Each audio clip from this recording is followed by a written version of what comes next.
इस शो में मेहमानों द्वारा व्यक्त की गई राय और कमेंट्स उनके निजी विचार हैं। मेहमानों की राय को आवाज भारतवर्ष या शो के होस्ट की राय ना माना जाए। आवाज भारतवर्ष का मकसद किसी भी व्यक्ति या वर्ग की भावना को ठेस पहुंचाना नहीं है।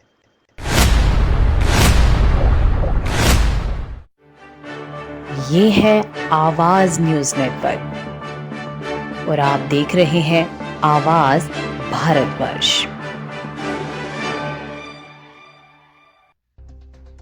नमस्कार, मैं हूं मुकेश और आवाज भारतवर्ष के इस हिमाचल प्रदेश विशेषांक में आप सबका स्वागत है। आज कुछ टेक्निकल दिक्कत आ रही थी, इसलिए क्षमा चाहेंगे आपसे। जो पेश होने में आप सबके समक्ष थोड़ा समय लग गया, लेकिन अब सारी चीजें थोड़ी बेहतर चल रही हैं, क्योंकि टेक्नोलॉजी है, उसमें कई बार कुछ दिक्कतें आ जाती हैं, इसके लिए क्षमा चाहेंगे। लेकिन आज का विषय अत्यंत गंभीर है, महत्वपूर्ण है, चिंतनीय है और हिमाचल जैसे राज्य के लिए तो बहुत ही चिंता का विषय।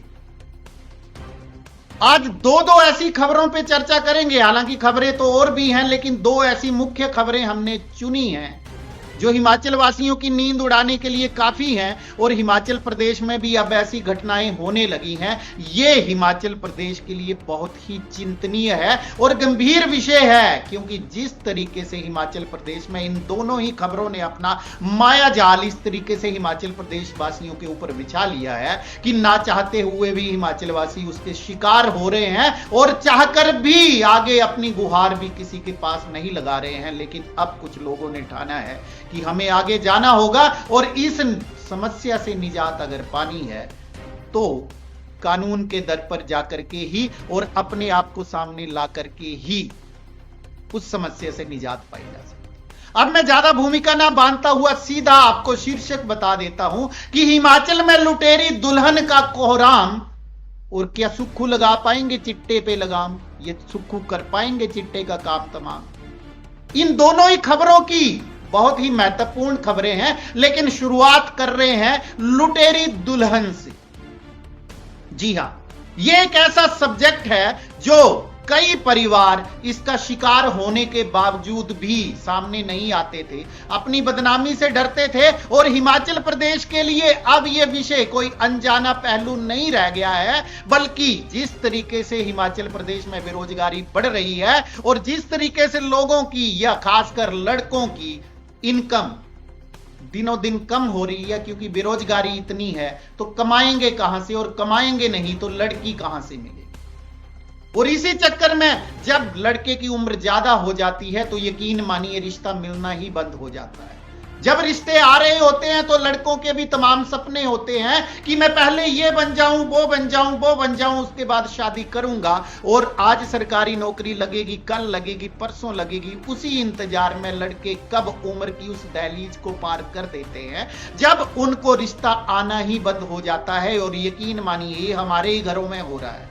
हमारे ही घरों में बहुत सारे लड़के ऐसे हैं जो बिना शादी के रह गए और मां बाप फिर लालच में अंत में खरीद फरोख्त पे कि किसी भी तरीके से लड़के का घर बस जाए और बाहरी राज्यों से खरीद कर लाख, 2 लाख, 3 लाख, 5 लाख में दुल्हनें लाई जा रही हैं। और आप यकीन मानिए पहले हम हरियाणा के बारे में सुनते थे या बाकी राज्यों के बारे में सुनते थे जहां लिंग अनुपात महिला और पुरुष के बीच में बहुत असमानता थी, लेकिन अब हिमाचल में ये हालात ऐसे हो गए हैं कि लड़कियां मिलना लड़कों के लिए बहुत मुश्किल हो गई हैं, क्योंकि लड़कियों के भी सपने इतने ज्यादा हो गए हैं कि उनको लगता है कि मुझे बस गाड़ी घोड़े बंगले वाला ही आदमी मिले।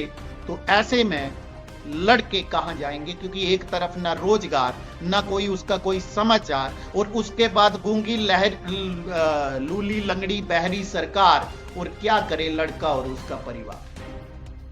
अब आप समझ गए होंगे मेरी भावनाओं को, क्योंकि मेरा खुद का परिवार इस दुर्घटना से ग्रसित हुआ है और मेरे ही गांव में काफी लड़कों को मैं ऐसे को जानता हूं जो इस दुर्घटना का शिकार होकर के आज 45 से 50 साल की दहलीज में पहुंच गए हैं, लेकिन अब तक ना नौकरी लगी ना शादी। और ऐसे में ये गिरोह ऐसे घरों को टारगेट करते हैं और वहां पर लड़कियों को खरीद फरोख्त का कि शादी करनी होगी, लेकिन उसके लिए लाख रुपया लगेगा, 2 लाख रुपए लगेंगे, 5 लाख रुपए लगेंगे, और बाहरी राज्यों से लड़कियां ला करके शादी कराने का आश्वासन मिलता है। और अब ये गिरोह इस तरीके से हम लोगों के घरों में इस कदर घुस चुके हैं कि लड़की आती है, शादी होती है, उसके बाद वो सामान वगैरह लेकर के, सारी चीजें लेकर के चौपट हो जाती, चंपत हो जाती है, और अंत में परिवार बदनामी के डर से ना आगे आकर के बोल पाता है, लेकिन वो बर्बाद हो जाता है। और यकीन मानिए हिमाचल के काफी घरों में ऐसा हो रहा है। यानी कि इन लुटेरी दुल्हनों ने किस तरीके से अपना माया जाल फैला रखा है कि बाहर के राज्यों से आती हैं, पूरे के पूरे इनके गिरोह हैं मान लीजिए। और जिस तरीके से आपने अखबारों में भी कई बार पढ़ा होगा कि लड़के की शादी किसी बाहरी राज्य की लड़की से हुई, लड़की की शादी हुई, कुछ दिन वो घर में रही, उसके बाद सारा सामान लेकर के, गहने लेकर के चंपत हो गई, और परिवार ढूंढता ही रहा। और यकीन मानिए एक जगह शादी करने के बाद, थोड़े दिन चंपत रहने के बाद, ऐसी लड़कियां दूसरी जगह, तीसरी जगह, चौथी जगह, और आप यकीन मानिए 10-10, 15-15, 20-20 शादियां एक एक लड़की करके। और ये पूरे के पूरे गिरोह इस तरीके से सक्रिय है कि हिमाचल के हर गांव, हर गली, हर मोहल्ले, हर गूचे तक इनका जो है वो संपर्क हो गया है। और आप यकीन मानिए इसमें लड़कियां इतनी सुंदर और इतनी आओ भाव वाली आपको संस्कारी लड़कियां दिखने को मिलती हैं कि लगता है कि ये हमारे घर को संभाल लेगी, लेकिन घर कहां संभालना, वो तो कुछ और ही संभाल के निकल लेती है। और अंत में वो लुटेरी दुल्हन ना आपको घर का छोड़ती है, ना घाट का छोड़ती है। एक तो पहले ही घर में, क्योंकि उसी लड़के की शादी नहीं होगी जिसके कुछ कोई ना कोई दिक्कत होगी, या नौकरी नहीं होगी, या और कोई दिक्कत होगी, वैसे ही घर नहीं बस रहा होगा। और जब घर बसने का सपना लेकर के लोग लाखों रुपया कर्ज देते हैं, तो उसके बाद वो लड़की घर से गहने, पैसे, कैश, नगद, बोसो, सारी चीजें लेकर के चंपत हो जाती है। लेकिन अब जब कुछ लोगों ने इस तरीके के शिकार हुए लोग, तो उन्होंने सामने आने का फैसला किया, और नगरोटा बगवा में एक ऐसा केस सामने आया जिसके बाद लोग से निकल के आए हैं। और जैसे ही एक परिवार सामने आया तो फिर बाकी परिवार भी सामने आए, उन्होंने भी शिकायत करी। तो वहां के डीएसपी साहब क्या कह रहे हैं उनको एक बार सुन लेते हैं, क्योंकि उनके पास शिकायत आई, तो उनकी बाइट सुना देता हूं, उसके बाद फिर अपने मेहमानों की तरफ चलते हैं। आप देखिएगा पूरा माजरा क्या है और किस तरीके से क्या शिकायत आई। तो ज्यादा वक्त न गवाते हुए आपको वो बाइट सुनाए दे। आज मॉर्निंग में पटियालकर गांव, जो कि नगरोटा पुलिस स्टेशन के तहत पड़ता है, वहां से कुछ लोग हमारे पास आए, और कुछ लेडीज और एक और साथ में उनके ड्राइवर था और एक और बिचौलिया था, उनको लेकर आए थे। और साथ में उन्होंने बताया कि इनमें से एक लेडी ऐसी है जिन्होंने पटियालकर के ही एक लड़के के साथ अगस्त माह में जो है शादी करी थी, और शादी करने के उपरांत 20 दिनों के बाद वहां से वो जो है भाग गई, और साथ में कुछ गहना भी लेके चली गई थी। थोड़ा सा हमें ये चीज़ अटपटा सा लगा, और कि उसके बाद फिर इन्होंने भी अपने ही तौर पर वहाँ और भी ऐसे कुछ 3 से 4 लड़के और थे पटियालकर से, जिनके साथ ऐसी घटना पास्ट में भी हो चुकी है।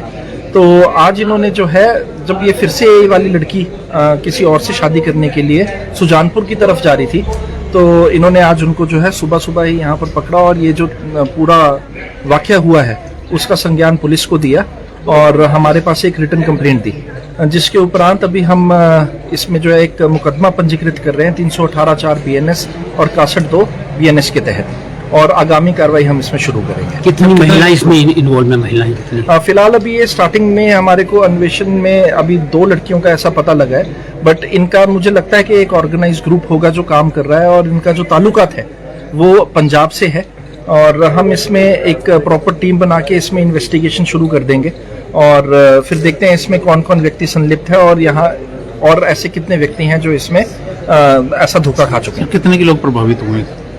फिलहाल अभी हमारे पास ऐसे 3 व्यक्तियों का नाम आया है, और उपरांत इसके कोई और भी ऐसा कोई अगर व्यक्ति होता है जो जिनके साथ ऐसा कुछ हुआ है, उनकी भी मैं तो यही बोलूंगा कि वो हमारे पास आए और हमारे साथ अपना कंप्लेंट को साझा करें, ताकि हम अकॉर्डिंगली एक्शन ले सकें। सर, कितने की फाइनेंस का इसमें इन्वॉल्वमेंट है?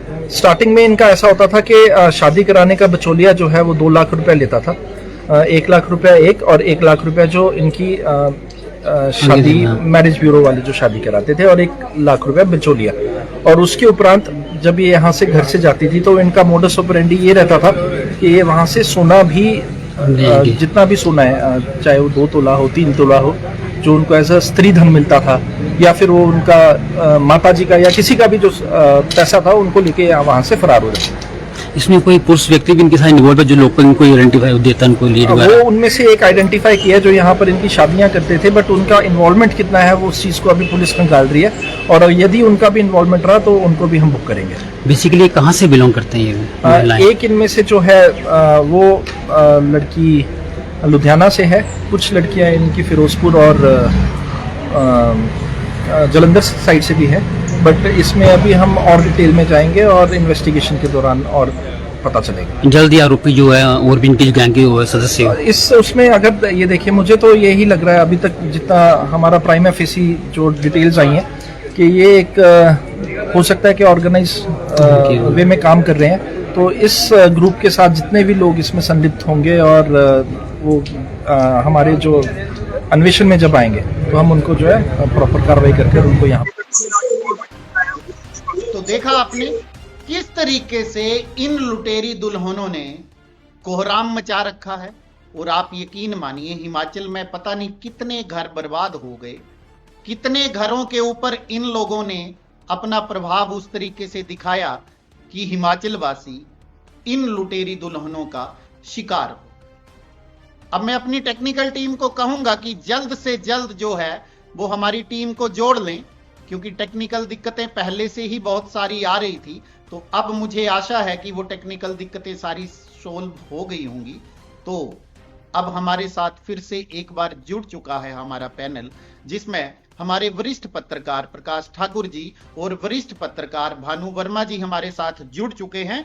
तो आइए सबसे पहले वरिष्ठता के क्रम को उसी तरीके से शुरू करते हुए या जारी रखते हुए प्रकाश ठाकुर जी के पास चलते हैं। ठाकुर साहब, सबसे पहले तो बहुत बहुत स्वागत है। भानु भाई आपका भी स्वागत है, लेकिन विषय इतना गंभीर है कि आज इस पे चर्चा करना बनता है, और चर्चा भी इस तरीके से करना बनता है कि पूरे हिमाचल वासी भी सावधान हो जाएं, और इस तरीके का कोई भी कदम बाहरी राज्य से कोई भी दुल्हन लेने से पहले 100 बार तफ्तीश करें, पूरी जानकारी लें, और ताकि उनके घर बार में जो सुरक्षित भी रहें और साथ में इस तरीके की लुटेरी दुल्हन जो है वो अपना आतंक ना मचा सके। सबसे पहले ठाकुर साहब, आप इस खबर को पूरी डिटेल में हमारे दर्शकों को बताइएगा, कहां कहां ये पूरे का पूरा जाल फैला हुआ है, किस तरीके का रैकेट चल रहा है, और क्या लग रहा है आपको कि हिमाचल प्रदेश में किस तरीके से ये पूरे का पूरा जाल बिछा करके गिरोह सक्रिय हैं, और इसमें क्या लोकल लोगों की भी इन्वॉल्वमेंट है? आप इस खबर को किस तरीके से देख रहे हैं? आवाज भारतवर्ष के दर्शकों को नमस्कार। मुकेश जी, हिमाचल प्रदेश में जो एक सामाजिक बुराई आई थी, आज उसका परिणाम जो है वो 10-20 साल पहले जो कुछ भी हुआ है उसका परिणाम आज की युवा पीढ़ी को भुगतना पड़ रहा है। बिल्कुल।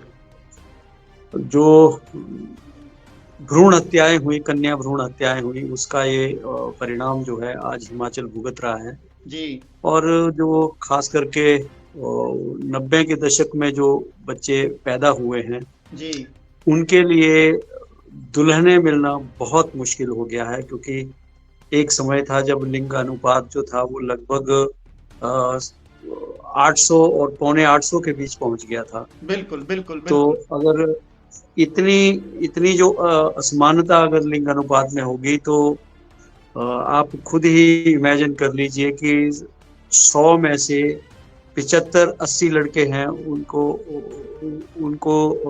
20-25 लड़के ऐसे होंगे जिनको दुल्हन नहीं मिलेगी। बिल्कुल बिल्कुल बिल्कुल बिल्कुल।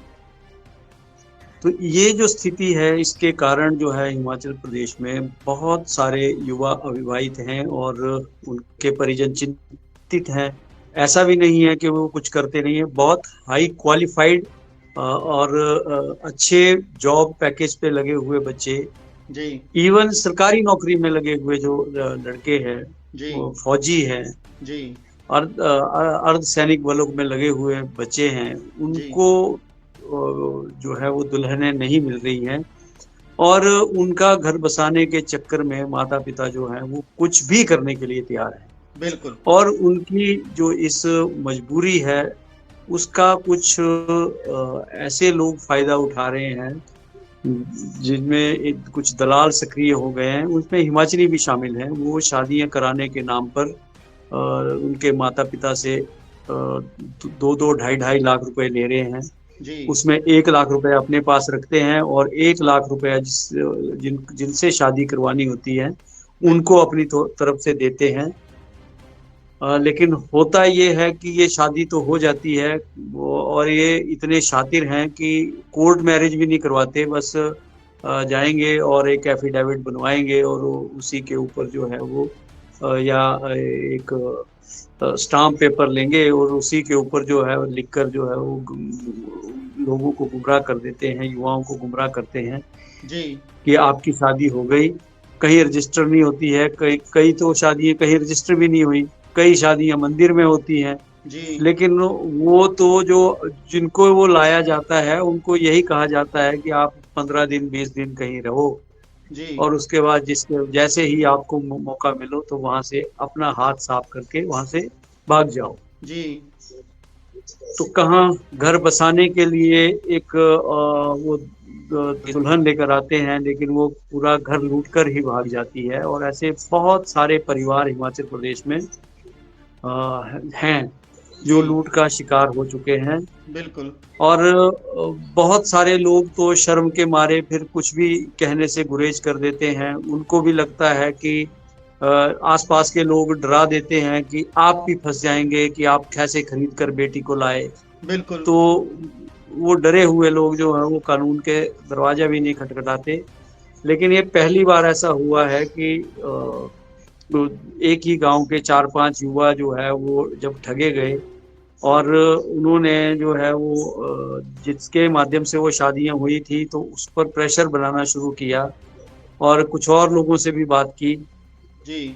तो एक ये जो पकड़ा गया है, ये जो लड़कियां पकड़ कर लाई हैं, बड़ी बात ये है कि ये किसी पुलिस वाले ने पकड़ कर नहीं लाई, इसमें पुलिस का कोई रोल नहीं। जी जी जी। एक आम आदमी ने ट्रैप बिछाया, वो फर्जी ग्राहक बन के गया किसी के पास जो है ये दलाल शादियां कराता है उसके पास कि मुझे भी चाहिए और पैसे जितने मर्जी लगेंगे मैं देने को तैयार हूँ जी। और मेरे पास भी 2-3 लड़के हैं। तो वो दलाल उसकी बातों में आ गया और उसने इन लड़कियों को बुला लिया जो यहाँ पर 2-2, 3-3 शादियां पहले करके भाग चुकी हैं। अच्छा। और इन लड़कियों को वहां पे बुलाया और जब वो व्यक्ति उनसे मिला तो इसने इनके जिनसे जो ठगी का शिकार हुए थे उनको भी वहां पे बुला लिया था। तो उनको वहां से पकड़ कर वो फिर नगरोटा पुलिस स्टेशन लेकर आए और उन्होंने पुलिस के हवाले किया जी। और अब पुलिस जो है वो इस मामले को देखें कैसे हैंडल करती है जी। इसमें तो एक परिवार तो ऐसा है, वो महिला बता रही थी कि हमने तो 2.5 लाख रुपए तो दिए ही थे जी। इस लड़की को 8-10 लाख रुपए के गहने भी डाले थे। अच्छा। और जब ये लड़की भागी तो उन गहनों को तो लेकर भागी ही भागी, मेरे गहने लेकर चली गई और अपने पति के लिए जो उन्होंने बनाया था कुछ सोने का सामान था अच्छा। उसको लेकर भाग गई और उनके पति के भी जो गहने थे, मतलब वो बोल रही थी कि हमारा 20-25 तोले सोना और चांदी लेकर वो भाग गई है। अच्छा। तो और उन्होंने तो बाकायदा शादी भी की थी और शादी पर भी लगभग 8-10 लाख रुपए उन्होंने खर्चा किया था लोगों को। अच्छा ठीक परिवार था तो उन्होंने ठीक खर्चा कर दिया। तो इस प्रकार से वो महिला कह रही थी कि हमें तो लगभग 20-25 लाख रुपए का चूना लग गया। जी जी जी। और इस प्रकार के दूसरे भी लोग हैं, कोई दिहाड़ी लगाता है, कोई कुछ लगाता है, जिन्होंने अपनी बड़ी मुश्किल से इकट्ठे किए हुए एक गरीब परिवार में कहाँ 2-2.5 लाख रुपए कैश होता है, पर लोगों ने जैसे तैसे करके एक सपनों की दुल्हन लाने के लिए जो थी वो राशि खर्च की। लेकिन वो जो दुल्हने हैं वो अपना काम करके 8-10 दिन में किसी के घर में महीना रही, किसी के घर में 2 महीना रही और वो 2 महीने में 20-25 लाख रुपए लेकर फरार हो गई।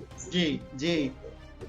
भानु भाई, तो ये आपकी तरफ से क्या खबर आ रही है? क्योंकि ऐसा सुनने में आ रहा है पूरे हिमाचल प्रदेश में ये रैकेट चल रहा है। जी बिल्कुल मुकेश जी, जैसे ये अभी तो खुलासा हुआ है, क्योंकि देखिए जो अभी तक ये ऐसे मामले तो पहले भी सुनने में आते थे लेकिन जो है प्रकाश में नहीं आते थे और जो है कभी पुलिस के समक्ष भी नहीं आते थे। जी लेकिन अब देखिए इस मामले में खासियत इस बात की रही कि एक मंडी का रहने वाला, जो संदोल का रहने वाला व्यक्ति है, उसने एक ट्रैप बिछाया जी और उसके ट्रैप में ये लोग फंस गए। जी और उसने दिलासा दिलाया, क्योंकि वहां पर कोई एक स्थानीय व्यक्ति भी है, एक नहीं बल्कि 2 नामों का खुलासा हो रहा था जी कि जो है वो जो है वहां पर, देखिए होता क्या है, घर का भेदी लंका ढाए, वो वाली बात है। बिल्कुल तो नेचुरली वो जानते हैं कि उनको देखिए लोकल इन्वॉल्वमेंट के बगैर तो कुछ हो नहीं सकता है, इसीलिए लोकल इन्वॉल्वमेंट के लिए इस ग्रोह ने वहां के लोगों को भी, 2 की लोगों को, स्थानीय लोगों को भी अपने साथ इन्वॉल्व कर रखा था। जी तो उन्होंने एक जो है संदोल से, उन्होंने जो है मंडी में पड़ता है शायद संदोल जो है, बिल्कुल, उन्होंने बिल्कुल, उसके साथ बिल्कुल, ट्रैप बिछाया जी और जो है उन्होंने जगह फिक्स करी कि सुजानपुर के पास कोई पेट्रोल पंप है, उसके पास मिलना तय किया। और जी साथ में उन लोगों को भी इंटीमेट कर दिया जिन लोगों के साथ ये ठगी हो चुकी थी। तो ये जी। 4-5 परिवार थे। बिल्कुल और देखिए मजे की बात ये है कि ये जितने भी शिकार हुए ये अगस्त और सितंबर के महीने में हुए। अच्छा ये जो अभी 4-5 लोग सामने आए हैं जो शिकार हुए, इस ठगी का शिकार हुए हैं, जिनके लाखों रुपए चले गए। और कुछ लोगों ने तो विवाह भी पूर्ण रूप से पूरे उससे किया है, बिल्कुल धाम दी है, जैसे शादी होती है उस ढंग से। तो आप सोचिए उनका कितना खर्चा बैठा होगा। बिल्कुल बिल्कुल बिल्कुल और जो ये दुल्हने हैं, कुछ दुल्हने तो 1 हफ्ते बाद ही मायके जाने की बात करने लगी और सब कुछ लूट कर ले गई। जी कुछ एक का जो काम नहीं हुआ था, तो एक दुल्हन तो वापिस आई क्योंकि वो पूरी ठगी कर नहीं सकी थी, तो वो दोबारा आई और पूरा जो रह गई कसर थी वो भी पूरी करके घर से सब कुछ जो है लूट कर ले गई। लूट ही बोलेंगे, ये लुटेरा नहीं हुई। बिल्कुल और बिल्कुल, एक बिल्कुल। बहुत पूरा ये गिरोह है, इसमें कुछ पुरुष भी मिले हुए हैं। ज्यादा करके जो अभी सामने आया है ये लुधियाना, फिरोजपुर और जलंधर की लड़कियां बताई जा रही है, जो अभी तो सामने आया है, जो प्रकाश में आया है, बिल्कुल बिल्कुल जो बिल्कुल। अभी तक की जो जांच में सामने आया है। और पुलिस ने जो है अंडर सेक्शन 318 की सेक्शन 4 और 61 की सेक्शन 2 के BNS के तहत जो है मामला दर्ज कर लिया है। जी और साथ में डीएसपी ने लोगों से अनुरोध भी किया है और उनको बोला भी है कि अगर कोई इस तरह के और भी उनके इलाके में अगर कोई मामले हुए हैं जी वो भी आए, उनकी एप्लीकेशन को भी कंसीडर किया जाएगा और जो लोकल इन्वॉल्वमेंट है उसको भी देखा जाएगा कि उनकी लोकल लोगों की क्या इन्वॉल्वमेंट है, उसकी भी जांच की जाएगी। उनको भी नहीं बख्शा जाएगा। बिल्कुल जो जिनकी भी गलती है उनको भी नहीं बख्शा जाएगा, क्योंकि वहां पर पूछा भी गया कि क्या लोकल लोग भी इसमें कोई इन्वॉल्व है। तो बिल्कुल उन्होंने कहा कि जो भी है, कुछ नाम सामने आए हैं, अगर वो उनकी पूरी इन्वॉल्वमेंट पाई जाएगी तो उनको भी जो है, उनके तहत भी जो है कानूनी कार्रवाई की जाएगी। बिल्कुल लेकिन बड़ा दुख का विषय, क्योंकि बिल्कुल जैसा कहा गया कि लिंग अनुपात का जो वो है वो रेशियो बढ़ती जा रही है। जी और सबसे बड़ा दोषी तो मैं मानूंगा ये जो प्राइवेट हॉस्पिटल्स है, जो ये अल्ट्रासाउंड की मशीनें लगाकर बैठे हैं और जो ये गर्भपात करवाते हैं और जो ये बच्चियों का जो भ्रूण हत्याएं करते हैं ना, सबसे पहले दोषी तो यही है। जी और इनके खिलाफ जो है सरकार को कहीं ना कहीं सख्त कार्रवाई करनी चाहिए, जो ये अल्ट्रासाउंड की मशीन से बताते हैं कि बेटा होगा कि बेटी होगी। बिल्कुल पहले बिल्कुल, तो ये सबसे पहले इस मामले में सख्ती होनी चाहिए। जी। इसके लिए तहत कानून तो बना हुआ है, लेकिन इस कानून को भी ठेंगा दिखाकर उसके बाद भी बहुत इस ढंग के वो होते रहते हैं, मतलब फिर भी होते रहते हैं। जी देखिए पहले हमारे पास यहाँ खबरें आती थी कि जो सिरमौर का इलाका है वहां से हरियाणा में लड़कियां ब्याह कर ले जाते थे और पैसे देते थे। बिल्कुल लेकिन अब देखिए एक नई बात हो गई है कि अब जो है पंजाब से जो है एक गिरोह जो है बहुत सक्रिय हो गया, जो कि अब उनके निशाने पर जो है हिमाचल की देवभूमि लगी है। बिल्कुल बिल्कुल, और ये जो है सबसे ज्यादा मामला आपके जो है कांगड़ा, मंडी, इस तरफ को नगरोटा, इस तरफ को ज्यादा करके अभी देखने के लिए मिल रहे हैं। और ऐसा नहीं है पूरे हिमाचल के अभी तो लोग कुछ शर्म के मारे सामने ही नहीं आ रहे हैं, क्योंकि देखिए लोगों को कहीं ना कहीं डरा दिया जाता है कि आपने लड़की लेने के लिए क्या पैसे खर्चे हैं, जी, पैसे दिए हैं, तो बिल्कुल, कहीं ना कहीं कानून का डर बता दिया जाता है। और जो ये दलाल बीच में पड़े होते हैं तो ये तो और भी ज्यादा डराने में एक्सपर्ट होते हैं। बिल्कुल पता नहीं उनको क्या क्या वो बताते होंगे, धमकियां देते होंगे, या किस तरह का उनके दिमाग पे मानसिक दबाव बनाते होंगे। जी इसीलिए जो है ये गिरोह काफी लंबे समय से सक्रिय चल रहा है। जी और जो अभी तक सामने आए ये तो सिर्फ अभी अगस्त और सितंबर की शादियां ही बताई गई है, जो 4-5 लोग सामने आए। जी हैरानी की बात तो ये है कि जो एक लड़की आज सामने भी आई है तो वो पहले 2 शादियां कर भी चुकी है। अच्छा अभी उसकी तीसरी शादी की तैयारी चल रही थी। जी जी जी आप देखिए कि उनके हौसले कितने बुलंद हैं कि वो फिर भी, ये तो चलो उस आदमी को मैं बोलूंगा उसको सलाम है जिसने ये पूरा रणनीति बनाई, और जो है पूरा जो है संधोल के जो भी व्यक्ति हैं मान्यवर, जो काफी ज्यादा उम्र तो नहीं है, मेरे और ठाकुर साहब की उम्र के ही होंगे, और उन्होंने बिल्कुल समाज के प्रति जो है अपना फर्ज जो है अदा किया है, और एक नया मामला जो है लोगों के सामने लाया है कि हिमाचल में भी ये चल रहा है, और ये बहुत बड़ा धंधा है, ये बहुत बड़ा धंधा है। देखिए अब लुटेरन दुल्हन, मतलब खबरें देखते थे, लुटेरन वो फिल्में भी देखते थे कि इस नाम के टाइटल की फिल्में आ रही है, लेकिन ये तो सच में ही हो गया कि लुटेरन दुल्हनें आ रही है हिमाचल में और लूट कर जा रही है। और उस परिवार पे क्या बीत रही होगी जिन्होंने अपनी जो कमाई है उसके पैसे तो गए, और 2-2 ढाई लाख रुपए जो ये दलाल बीच में से खा रहे थे। मतलब मुंह दिखाई पे ही जो है लड़की से जैसे ही बात होती थी तो 2-2 ढाई लाख रुपए की रकम जो है वो परिवार से ऐंठ ली जाती थी। अच्छा, तो बिल्कुल हाँ, तो 2-2.5 लाख रुपए में तो पहले ही डील हो जाती थी, तो उसके बाद दलाल अपने पैसे रख लेता था, बाकी लड़की को दे दिया जाता था। लड़की को एक टारगेट दे दिया जाता था कि तू जो बाकी का सोना है, जो तेरे को सोना लगा रखा है वो अलग, और जो घर में सोना पड़ा है वो परिवार को तो कॉन्फिडेंस में ले लेते हैं। नेचुरली कोई घर में बहू आई है तो उसके प्रति, देखिए हिमाचल में तो ऐसे ही है कि जब दुल्हन आई है तो उसको पूरा घर बता दिया जाता है कि यहाँ ये पड़ा है, यहाँ ये पड़ा है। बिल्कुल। तो जहाँ जहाँ वो पड़ा होता था, सोना होता था, एक बुजुर्ग महिला भी सामने आई है, उनका भी जो है, उनके भी सामान जो है सोने का सामान ले गई जी। तो ये बड़ा मतलब बहुत दुख का विषय है, और बड़ा और मामला बहुत गंभीर विषय है ये हिमाचल के लिए।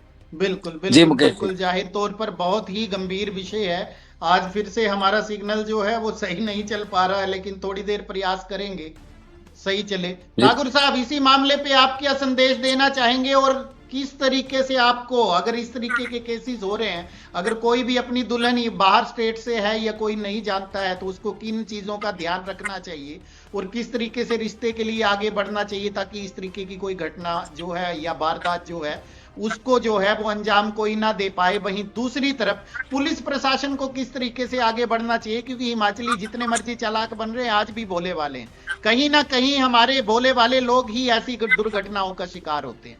तो आप क्या कहेंगे इस बारे में?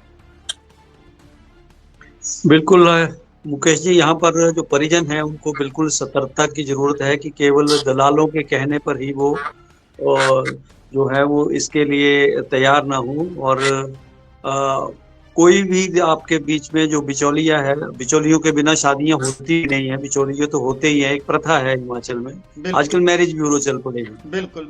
तो आप जब तक आप परिजन आपस में बैठकर 1-2 सीटिंग बैठकर, और आप जाइए बाकायदा उनका घर देखिए, आजू बाजू में उनके पास पड़ोस में भी थोड़ी सी जानकारी ले लीजिए कि क्या है क्या नहीं है, उसके बाद संबंध जोड़िए। लेकिन अक्सर मनोज जी, आपके पिछले कुछ दिनों से पता नहीं हिमाचल प्रदेश में ये क्या एक बीमारी लग गई है, आप देखेंगे कि शादियां ठहर जा रही हैं, सब कुछ ठहर जा रही है, और लड़की शादी से 2 दिन पहले फरार। बिल्कुल बहुत सारे केसेस ऐसे देखने सुनने में आए हैं जी। ऐसे बहुत सारे किस्से हो रहे हैं, और ये जो किस्से सारे इसलिए बढ़ रहे हैं क्योंकि जिनके परिजनों के पास जो लड़कियां इस प्रकार की दगाबाजी करके चली जाती हैं, तो उसके बाद जो एक लड़के वाले परिवार वाले लोग हैं वो कोई केस नहीं करते, वो अपना नुकसान सहन कर लेते हैं। बिल्कुल, क्योंकि जो कानून है उसमें ये जो एक पहलू आ गया है कि लड़की की बिना मर्जी से शादी हो रही थी, लड़की एक बयान दे देगी जाकर कि मेरे मनमर्जी से शादी कर रहे थे। बिल्कुल। तो लेकिन इन मामलों में भी एक थोड़ी सी सख्ती की जरूरत है, ताकि अगर इस प्रकार का अगर जो नुकसान भरपाई वाला हो जाए सिस्टम, कि अगर लड़की ने वो मना कर दिया है, लड़की ने शादी के लिए हाँ करी है, और एंड टाइम शादी के बाद जो 2 दिन पहले वो भाग जाती है, या शादी के 2-4 दिन बाद भाग जाती है, बिल्कुल, तो ऐसे लड़कियों के से जो है वो नुकसान भरपाई पूरी होनी चाहिए, या जो लड़का उनको लेकर भगा के लेकर जा रहा है, बिल्कुल, उससे वो उस लड़के की नुकसान भरपाई की जाए, जिससे जो है वो, ताकि उनको पता लगेगा कि नहीं, हमने जो नुकसान किया है उसकी भरपाई करनी पड़ेगी। तो इस प्रकार के जो मामलों में कमी आ सकती है, वरना ये जो टूटते रिश्ते हैं और ये दगाबाजी का दौर है, हिमाचल प्रदेश में बहुत चल निकला है। मेरे गांव में ही एक परिवार में पिछले हफ्ते शादी होने वाली थी, लेकिन शादी के 4-5 दिन पहले वो लड़की जो है वो किसी और के साथ भाग गई और वो अब शादी टूट गई है। उस परिवार में सब कुछ शादी की तैयारियां हो चुकी थी, सब कुछ हो गया था, निमंत्रण बांट दिए थे, लेकिन शादी से 3 दिन पहले वो लड़की वहां से भाग जाती है और वो खबर जब धीरे धीरे गांव में फैलती है तो वो लड़का आज भी वैसे ही है और अब वो कह रहे हैं कि अब जैसे मिलेगी लड़की तब शादी करेंगे। लेकिन हिमाचल प्रदेश में एक रिवाज ऐसा भी है कि इस प्रकार अगर शादी टूटती भी है तो उसको अपशकुन माना जाता है। बिल्कुल बिल्कुल बिल्कुल जी। लेकिन देवभूमि हिमाचल में आज पता नहीं जो हमारी बेटियां हैं उनको क्या हो गया है। बेटियों को देवियां कहा जाता है, बेटियां समाज की साझी बेटियां होती हैं, लेकिन इस प्रकार के जो बढ़ते हुए मामले हैं वो बहुत ही चिंताजनक है। बिल्कुल और बेटियों को भी इस बारे में सोचना चाहिए कि जिनको नहीं शादी करनी है आप मना कर दो, बिल्कुल बिल्कुल बिल्कुल बिल्कुल बिल्कुल सीधा मना कर दो कि मैंने नहीं करनी है। और लेकिन एक बार आप जब उस लड़के से मिल लेते हो, कमिटमेंट करते हो, आपके परिजन आपके पर विश्वास करके शादी की तारीख तय कर देते हैं और उसके बाद अगर आप वहां से जो है वो शादी से पहले अगर वहां से भाग जाती हो तो इसमें दोनों परिवारों की जो है वो बेइज्जती होती है। बिल्कुल बिल्कुल। तो इस प्रकार की घटनाओं को रोकने के लिए बेटियों को स्वयं अगर वो उस समय मना नहीं कर सकती हैं तो उसके 1 दिन बाद 2 दिन बाद जो है वो अपने किसी परिजन के साथ जिसकी उसकी अच्छी बनती है, आप उनको कहो कि मेरी शादी जो है मैं इसके लिए तैयार नहीं हूँ और ये मेरी शादी कर रहे हैं, आप इनको बोलो कि मैं यहाँ शादी नहीं करूंगी। बिल्कुल बिल्कुल बिल्कुल बिल्कुल। भानु भाई जी, आपकी सलाह किस तरीके से लड़के वालों को क्या सावधानी रखनी चाहिए? और वहां ठाकुर साहब दूसरी तरफ ये भी बता रहे हैं हमारे घर की बेटियां जो हैं वो इस तरीके के कुछ कृत्यों को अंजाम दे रही हैं। हालांकि सब एक जैसे नहीं होते, लेकिन 100 में एक भी निकल जाए तो बाकी उसी तरीके से बदनाम होते हैं। और संस्कारों में कहीं ना कहीं तो गिरावट आ ही रही है ना। अगर आपको शादी नहीं करनी है, आपने कितने ही केस देख लिए होंगे, शादी हुई 1 हफ्ते बाद टूट गई, 3 दिन लड़की रही चली गई, या उसके बाद भाग गई, कोई भगा के ले गया। और इस तरीके से दोनों परिवारों की और खासकर लड़की की और लड़के दोनों की जिंदगियां तबाह होती हैं। जो घर एक बार उजड़ जाता है, अपशकुन लग जाता है, उसमें फिर दूसरे लोग लड़की देने से भी बचते हैं। तो आपकी सलाह की और इस तरीके से ऊपर रही सही कसर ऐसे गिरोह वाले पूरी कर दे रहे हैं। तो आप कुल मिला के ठाकुर साहब को इतनी गंभीरता से सुन रहे थे, अब आपकी क्या प्रतिक्रिया इसके ऊपर? फिर अगले मुद्दे पे बढ़ते हैं, क्योंकि आज सिग्नल मैं देख रहा हूं बार बार सिग्नल बिल्कुल भी सही नहीं आ पा रहा है आज। देखिए मुकेश जी, जो बेटियां होती है सांझी होती है और बेटियां बिल्कुल बहुत सम्मानीय होती है, बिल्कुल सही कहा है। जैसे ठाकुर साहब कह रहे थे कि भी अगर आपको लगता है कि आपको रिश्ता नहीं करना है और आप मना कर सकते हैं, आपके परिवार में किसी से तो आपकी अच्छी बॉन्डिंग होगी, आप उसको बता दें। ये कौन सी चकाचौंध के पीछे भाग रही हैं, ये समझ में नहीं आता कि इन बच्चियों को हो क्या रहा है। ये कौन से जमाने की ओर दौड़ रहे हैं। ठीक है, 21वीं सदी का युग है, मोबाइल का जमाना है, पर ऐसा भी कौन सा जमाना आ गया कि आप 4 दिन जो है सोशल मीडिया पे मिलते हैं और 5वें दिन आपको प्यार का भूत सवार हो जाता है और आप अपने माता पिता के भी जो है बिल्कुल सपनों को जो है ढेर करके जो है और उनको मतलब उनकी इज्जत की परवाह किए बगैर जो है घर की जो है दहलीज लांग देते हो। बिल्कुल। आप जैसे उन्होंने अपने गांव का उदाहरण दिया है, तो आप बताइए उस बच्चे पे क्या बीत रही होगी जिसके साथ हुआ है। बिल्कुल। क्योंकि वो भविष्य में शायद शादी करने के बारे में सोचेगा भी नहीं। बिल्कुल। क्योंकि इस ढंग की जब ये मतलब यही मैसेज है कि इन बच्चियों को बिल्कुल गंभीरता से सोचना चाहिए कि वो उनके भविष्य के लिए कोई भी परिजन जो है अपने बच्चों के बारे में बुरा नहीं सोचता है, वो बल्कि सोच समझ कर रिश्ता करता है। वो पहले सब कुछ, जितने भी बुजुर्ग है पहले सब कुछ देखते हैं, नहीं तो ऐसा ही होता है जैसा अभी ये जो नगरोटा में अभी सामने देखने के लिए है, तब लुटेरन दुल्हनें मिलती हैं, फिर ऐसे ही लुटेरे दुल्हे मिलेंगे। बिल्कुल। वो टाइम दूर नहीं है, अभी लुटेरन दुल्हन मिल रही है, फिर लुटेरे दुल्हे मिलेंगे। और ऐसे में देखा भी गया है कि जो लड़कियां घर से भागी है, जो बाद में जो उनकी स्थिति हुई है, वो बाद में ना घर लायक रहती है, घर वापस जा नहीं सकती है, फिर कहीं फैक्ट्रियों में नौकरियां कहीं करती हुई मिलती है, कहीं मैं बोलना नहीं चाहता उन शब्दों को, मैं बोलना नहीं चाहता हूँ कि जिस टाइम, तो उन शब्दों को, क्योंकि बेटियों का मैं बहुत सम्मान करता हूँ, क्योंकि लड़कियां सांझी होती है, पहले भी कहा, बिल्कुल, और उनका सम्मान मेरी नजर में हमेशा रहेगा, क्योंकि हम भी बहनों वाले हैं, बेटियों वाले हैं, तो इसलिए उनका सम्मान हमेशा रहेगा। लेकिन जिस ढंग से वो 21वीं सदी की ओर दौड़ रही हैं और जिस ढंग के कृत्य कर रही हैं, वो मतलब समाज के लिए कोई अच्छा मैसेज नहीं है। इसलिए जो परिजन करते हैं उसके बारे में वो करें, और बिल्कुल ठीक कहा है कि अगर लगता है कि नहीं करनी है, शादी नहीं करनी है, तो वो अपने परिजनों को मना कर सकते हैं। बिल्कुल, आपकी किसी से तो बॉन्डिंग होगी, आपके परिवार में आपके दादा दादी नाना नानी कोई तो ऐसा होगा जिससे आप अपनी दिल की बात कर सकते हैं, क्योंकि आपको बड़े नाजों से पाला होता है। ऐसा नहीं होता कि आपके बारे में कुछ गलत सोच के आपका रिश्ता किया जाता है। बिल्कुल, बिल्कुल, जाहिर तौर पर। ठाकुर साहब, हिमाचल में कहां-कहां ये जाल और किस तरीके से ये सारी चीजें देखने को मिल रही हैं? मुख्यतः तो नगरोटा बगवा में ये केस सामने आया, लेकिन हिमाचल में और जगह पर भी, और जिलों में भी इस तरीके के रैकेट ये पूरे हिमाचल में फैला हुआ है, क्योंकि लड़कियों की कमी तो पूरे हिमाचल में है। बिल्कुल। और ये तो पहली बार किसी ने आकर ये एक ट्रैप बिछाया और ये मामला सामने आया, पकड़ कर लाए हैं। लेकिन यही लड़कियां, जब इनसे पूरी पूछताछ होगी तो ये कम से कम 15-15, 20-20 लोगों को ठग चुकी होंगी। इन्होंने एक धंधा बना लिया है ये। बिल्कुल, बिल्कुल। ये एक गिरोह है जो एकदम साजिश रचकर जो है वो युवाओं को फांस रहे हैं, उनके परिजनों को फांस रहे हैं, और उन्होंने लूट का धंधा चलाया हुआ है। इसमें जो ये आप कुछ जो दलाल किस्म के लोग हैं वो शामिल हैं, और वो इन लोगों की मजबूरी का फायदा उठा रहे हैं। बिल्कुल। इसके अतिरिक्त आज मुकेश जी एक और घटना हुई है मंडी में। मंडी में एक जो पति पत्नी में विवाद चल रहा था, दोनों अलग अलग रहते थे, लेकिन आज पति ने उस जो पत्नी दूसरे घर में रहती थी उसके घर में जाकर उसके ऊपर तेजाब फेंक दिया और उसके ऊपर हमला किया और उसके साथ मारपीट की है, और उसके बाद वो भाग गया है। अच्छा।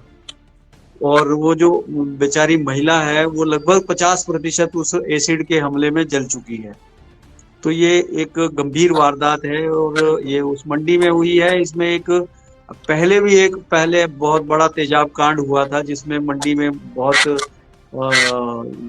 और इसमें एक बाहरी जो युवक था, बाहरी राज्यों से आया हुआ, उसके में वो लड़की के पीछे पड़ा था और उसने उसके ऊपर तेजाब डाल दिया था जी। और मंडी में उस समय पूरे मंडी में विरोध प्रदर्शन हुए थे, क्योंकि वो जो लड़का था वो मुस्लिम समुदाय से था और बाहर का लड़का था, और उसने वो आप कह सकते हैं कि एक तरफा मोहब्बत, लव जिहाद। जी जी। तो उस टाइप का ये मामला था। और एक मामला और आया है देहरा का जी, जिसमें एक औरत लड़की ने आरोप लगाया है अपने ससुराल के लोगों पर कि वो उसके साथ मारपीट कर रहे हैं। उसने कोई पुलिस में तो शिकायत नहीं की है, लेकिन उसने सोशल मीडिया पे आके एक वीडियो बनाया कि उसके पति की मौत हो गई है और वो दुकान चलाकर अपनी बेटी, उसकी 3 साल की बेटी है, और बेटी को लेकर वो अपने ही ससुराल में रह रही है, लेकिन उसके जो ससुराल के लोग हैं वो नहीं चाहते कि वो वहां पर रहे, तो इसलिए वो उसके साथ मारपीट कर रहे हैं।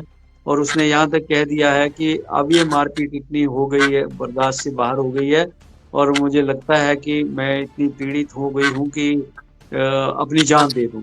अच्छा। तो इतनी तरह से प्रताड़ित हो चुकी है। बहुत गंभीर विषय है, ये गंभीर मामला है। और हम तो जो देहरा पुलिस है वहां पर अब आजकल एसपी ऑफिस है, तो हमारा तो एसपी देहरा से निवेदन रहेगा कि वो इस सोशल मीडिया के आधार पर ही ये मामला दर्ज करके इस जो महिला है इसको न्याय दिलाएं, और जो उसको उसके साथ मारपीट कर रहे हैं लोग उनके ऊपर कार्रवाई करें। बिल्कुल बिल्कुल, जाहिर तौर पर, क्योंकि गंभीरता से ये छोटे छोटे विषय बाद में इतने बड़े बन जाते हैं ठाकुर साहब कि बड़ी दुर्घटना भी हो सकती है। अगर पुलिस थोड़ी सी सचेत हो तो वक्त रहते ही इस दुर्घटना को संभाला जा सकता है। बहरहाल, क्योंकि अब आगे बढ़ेंगे, अगली खबर का रुख करते हैं। अगली खबर, क्योंकि अब सिग्नल हल्का हल्का फ्रीज होना शुरू हुआ है, तो मुझे लग रहा है थोड़ा सा ठीक हो जाएगा थोड़ी देर में। अगली खबर है हमारी। आज मुख्यमंत्री सुखविंदर सिंह सुक्खू ने चिट्टे पे लगाम लगाने के लिए एक मुहिम की शुरुआत कह सकते हैं। हालांकि मुहिम तो चली रहती है, लगातार चली रहती है, लेकिन सुक्खू के इस पक्ष को एक सकारात्मक पक्ष के रूप में भी देख सकते हैं, नकारात्मक भी देख सकते हैं। दोनों के ऊपर चर्चा करेंगे। लेकिन सबसे पहले ये जो चिट्टे के खिलाफ अभियान शुरू हुआ, इसकी छोटी सी वानगी आपको दिखा देते हैं। आप सामने देख रहे होंगे, ये सारी की सारी फुटेज आपके सामने चल रही है। फुटेज देखिएगा आप। पूरा शिमला स्कूल से लेके यूनिवर्सिटी तक के छात्र सब जो हैं वो इसमें शुमार हुए। चिट्टे के खिलाफ सबने अलख जगाई, लेकिन ये अलख तो जगी है, बार बार जगती है, लेकिन उसके तमाम प्रयासों के बावजूद भी चिट्टे पे अगर काबू नहीं पाया जा सक रहा है और चिट्टा बहुत बड़ी चुनौती पूरे हिमाचल प्रदेश के लिए बन के उभरा है, तो वो अपने आप में एक ऐसी समस्या है जिसके लिए सरकारों को सोचना होगा कि आखिर हमारे से क्या कमी रह जा रही है या कहां दिक्कत है जिसकी वजह से ये नशा माफिया काबू में ही नहीं आ पा रहा है। तो ऐसे में सबसे पहले सुक्खू ने क्या कहा वो सुन लेते हैं, उसके बाद मुख्य चर्चा की शुरुआत करते हैं। जो युवा के भविष्य से खेलता है वह मानवता का दुश्मन है और हिमाचल अपने दुश्मनों को कभी नहीं छोड़ता। ये देवभूमि है लेकिन गलत को कभी बख्शती नहीं है। शिक्षा विभाग को भी मैंने निर्देश दिए हैं, हर स्कूल हर कॉलेज में जागरूकता अनिवार्य है। शिक्षक बच्चों को पहचानेंगे, संभालेंगे, मार्गदर्शन करेंगे और इन किलों से एक नई पीढ़ी निकलेगी जो चिट्टा नहीं चेतना लेकर चलती होगी। हेल्थ डिपार्टमेंट को भी हमने निर्देश दिए हैं, हर पीड़ित को मिलेगा नया जीवन। आधुनिक पुनर्वास केंद्र, काउंसलर, मनोवैज्ञानिक विशेषज्ञ टीमें पंचायत स्तर तक मानसिक स्वस्थ होंगे। हम नशा करने वालों को अपराधी नहीं एक भटका हुआ मनुष्य मानते हैं। मैं आश्वासन देता हूँ कि उसे हम वापस लाएंगे हर संभव तरीके से, क्योंकि हर मनुष्य को दूसरा मौका मिलना चाहिए और हम यह मौका देंगे। पंचायती स्तर पर भी गांव-गांव में जागरण, हर पंचायत में प्रस्ताव पारित होगा। यह गांव नशा मुक्त है, नशा यहाँ टिक नहीं सकता। दीवारें जागरूकता लिखती है, दीवारें जागरूकता लिखती है, रात को चौपाले चेतावनी देगी। हर ग्रामीण प्रहरी होगा। हमारे गांव की चेतना इतनी मजबूत होगी कि चिट्टा सोचकर भी वहाँ कदम न रखे। महिला मंडलों को भी मैंने दिशा निर्देश दिए हैं। माँ की शक्ति सबसे बड़ी शक्ति, माँ की शक्ति सबसे बड़ी शक्ति। जब माँ जब निर्णय ले ले तो दुनिया की कोई ताकत उसके बच्चे को नुकसान नहीं पहुंचा सकती। इस आंदोलन में माताएं हमारी रीढ़ होगी, क्योंकि जब माँ जागती है तो पूरा समाज संभल जाता है, जाग जाता है। हम चिट्टे की लड़ाई में अब हमारी महिलाएं माँ दुर्गा का रूप धारण कर चिट्टे के तस्करों का नाश करेगी। भानु भाई आपसे शुरुआत करता हूं। सीएम साहब, पहली बात तो ये बताइएगा, पढ़े लिखे हैं हमारे सीएम साहब या नहीं है? एक चीज ऐसा लग रहा है मैं पूछ ही लेता हूं, सुक्खू साहब को किस दिन चिट, मतलब जो चिट लिख के देने का कोई भी, उसके बाद उसको पढ़ के क्या नशे पे दो शब्द खुद से नहीं बोल सकते क्या?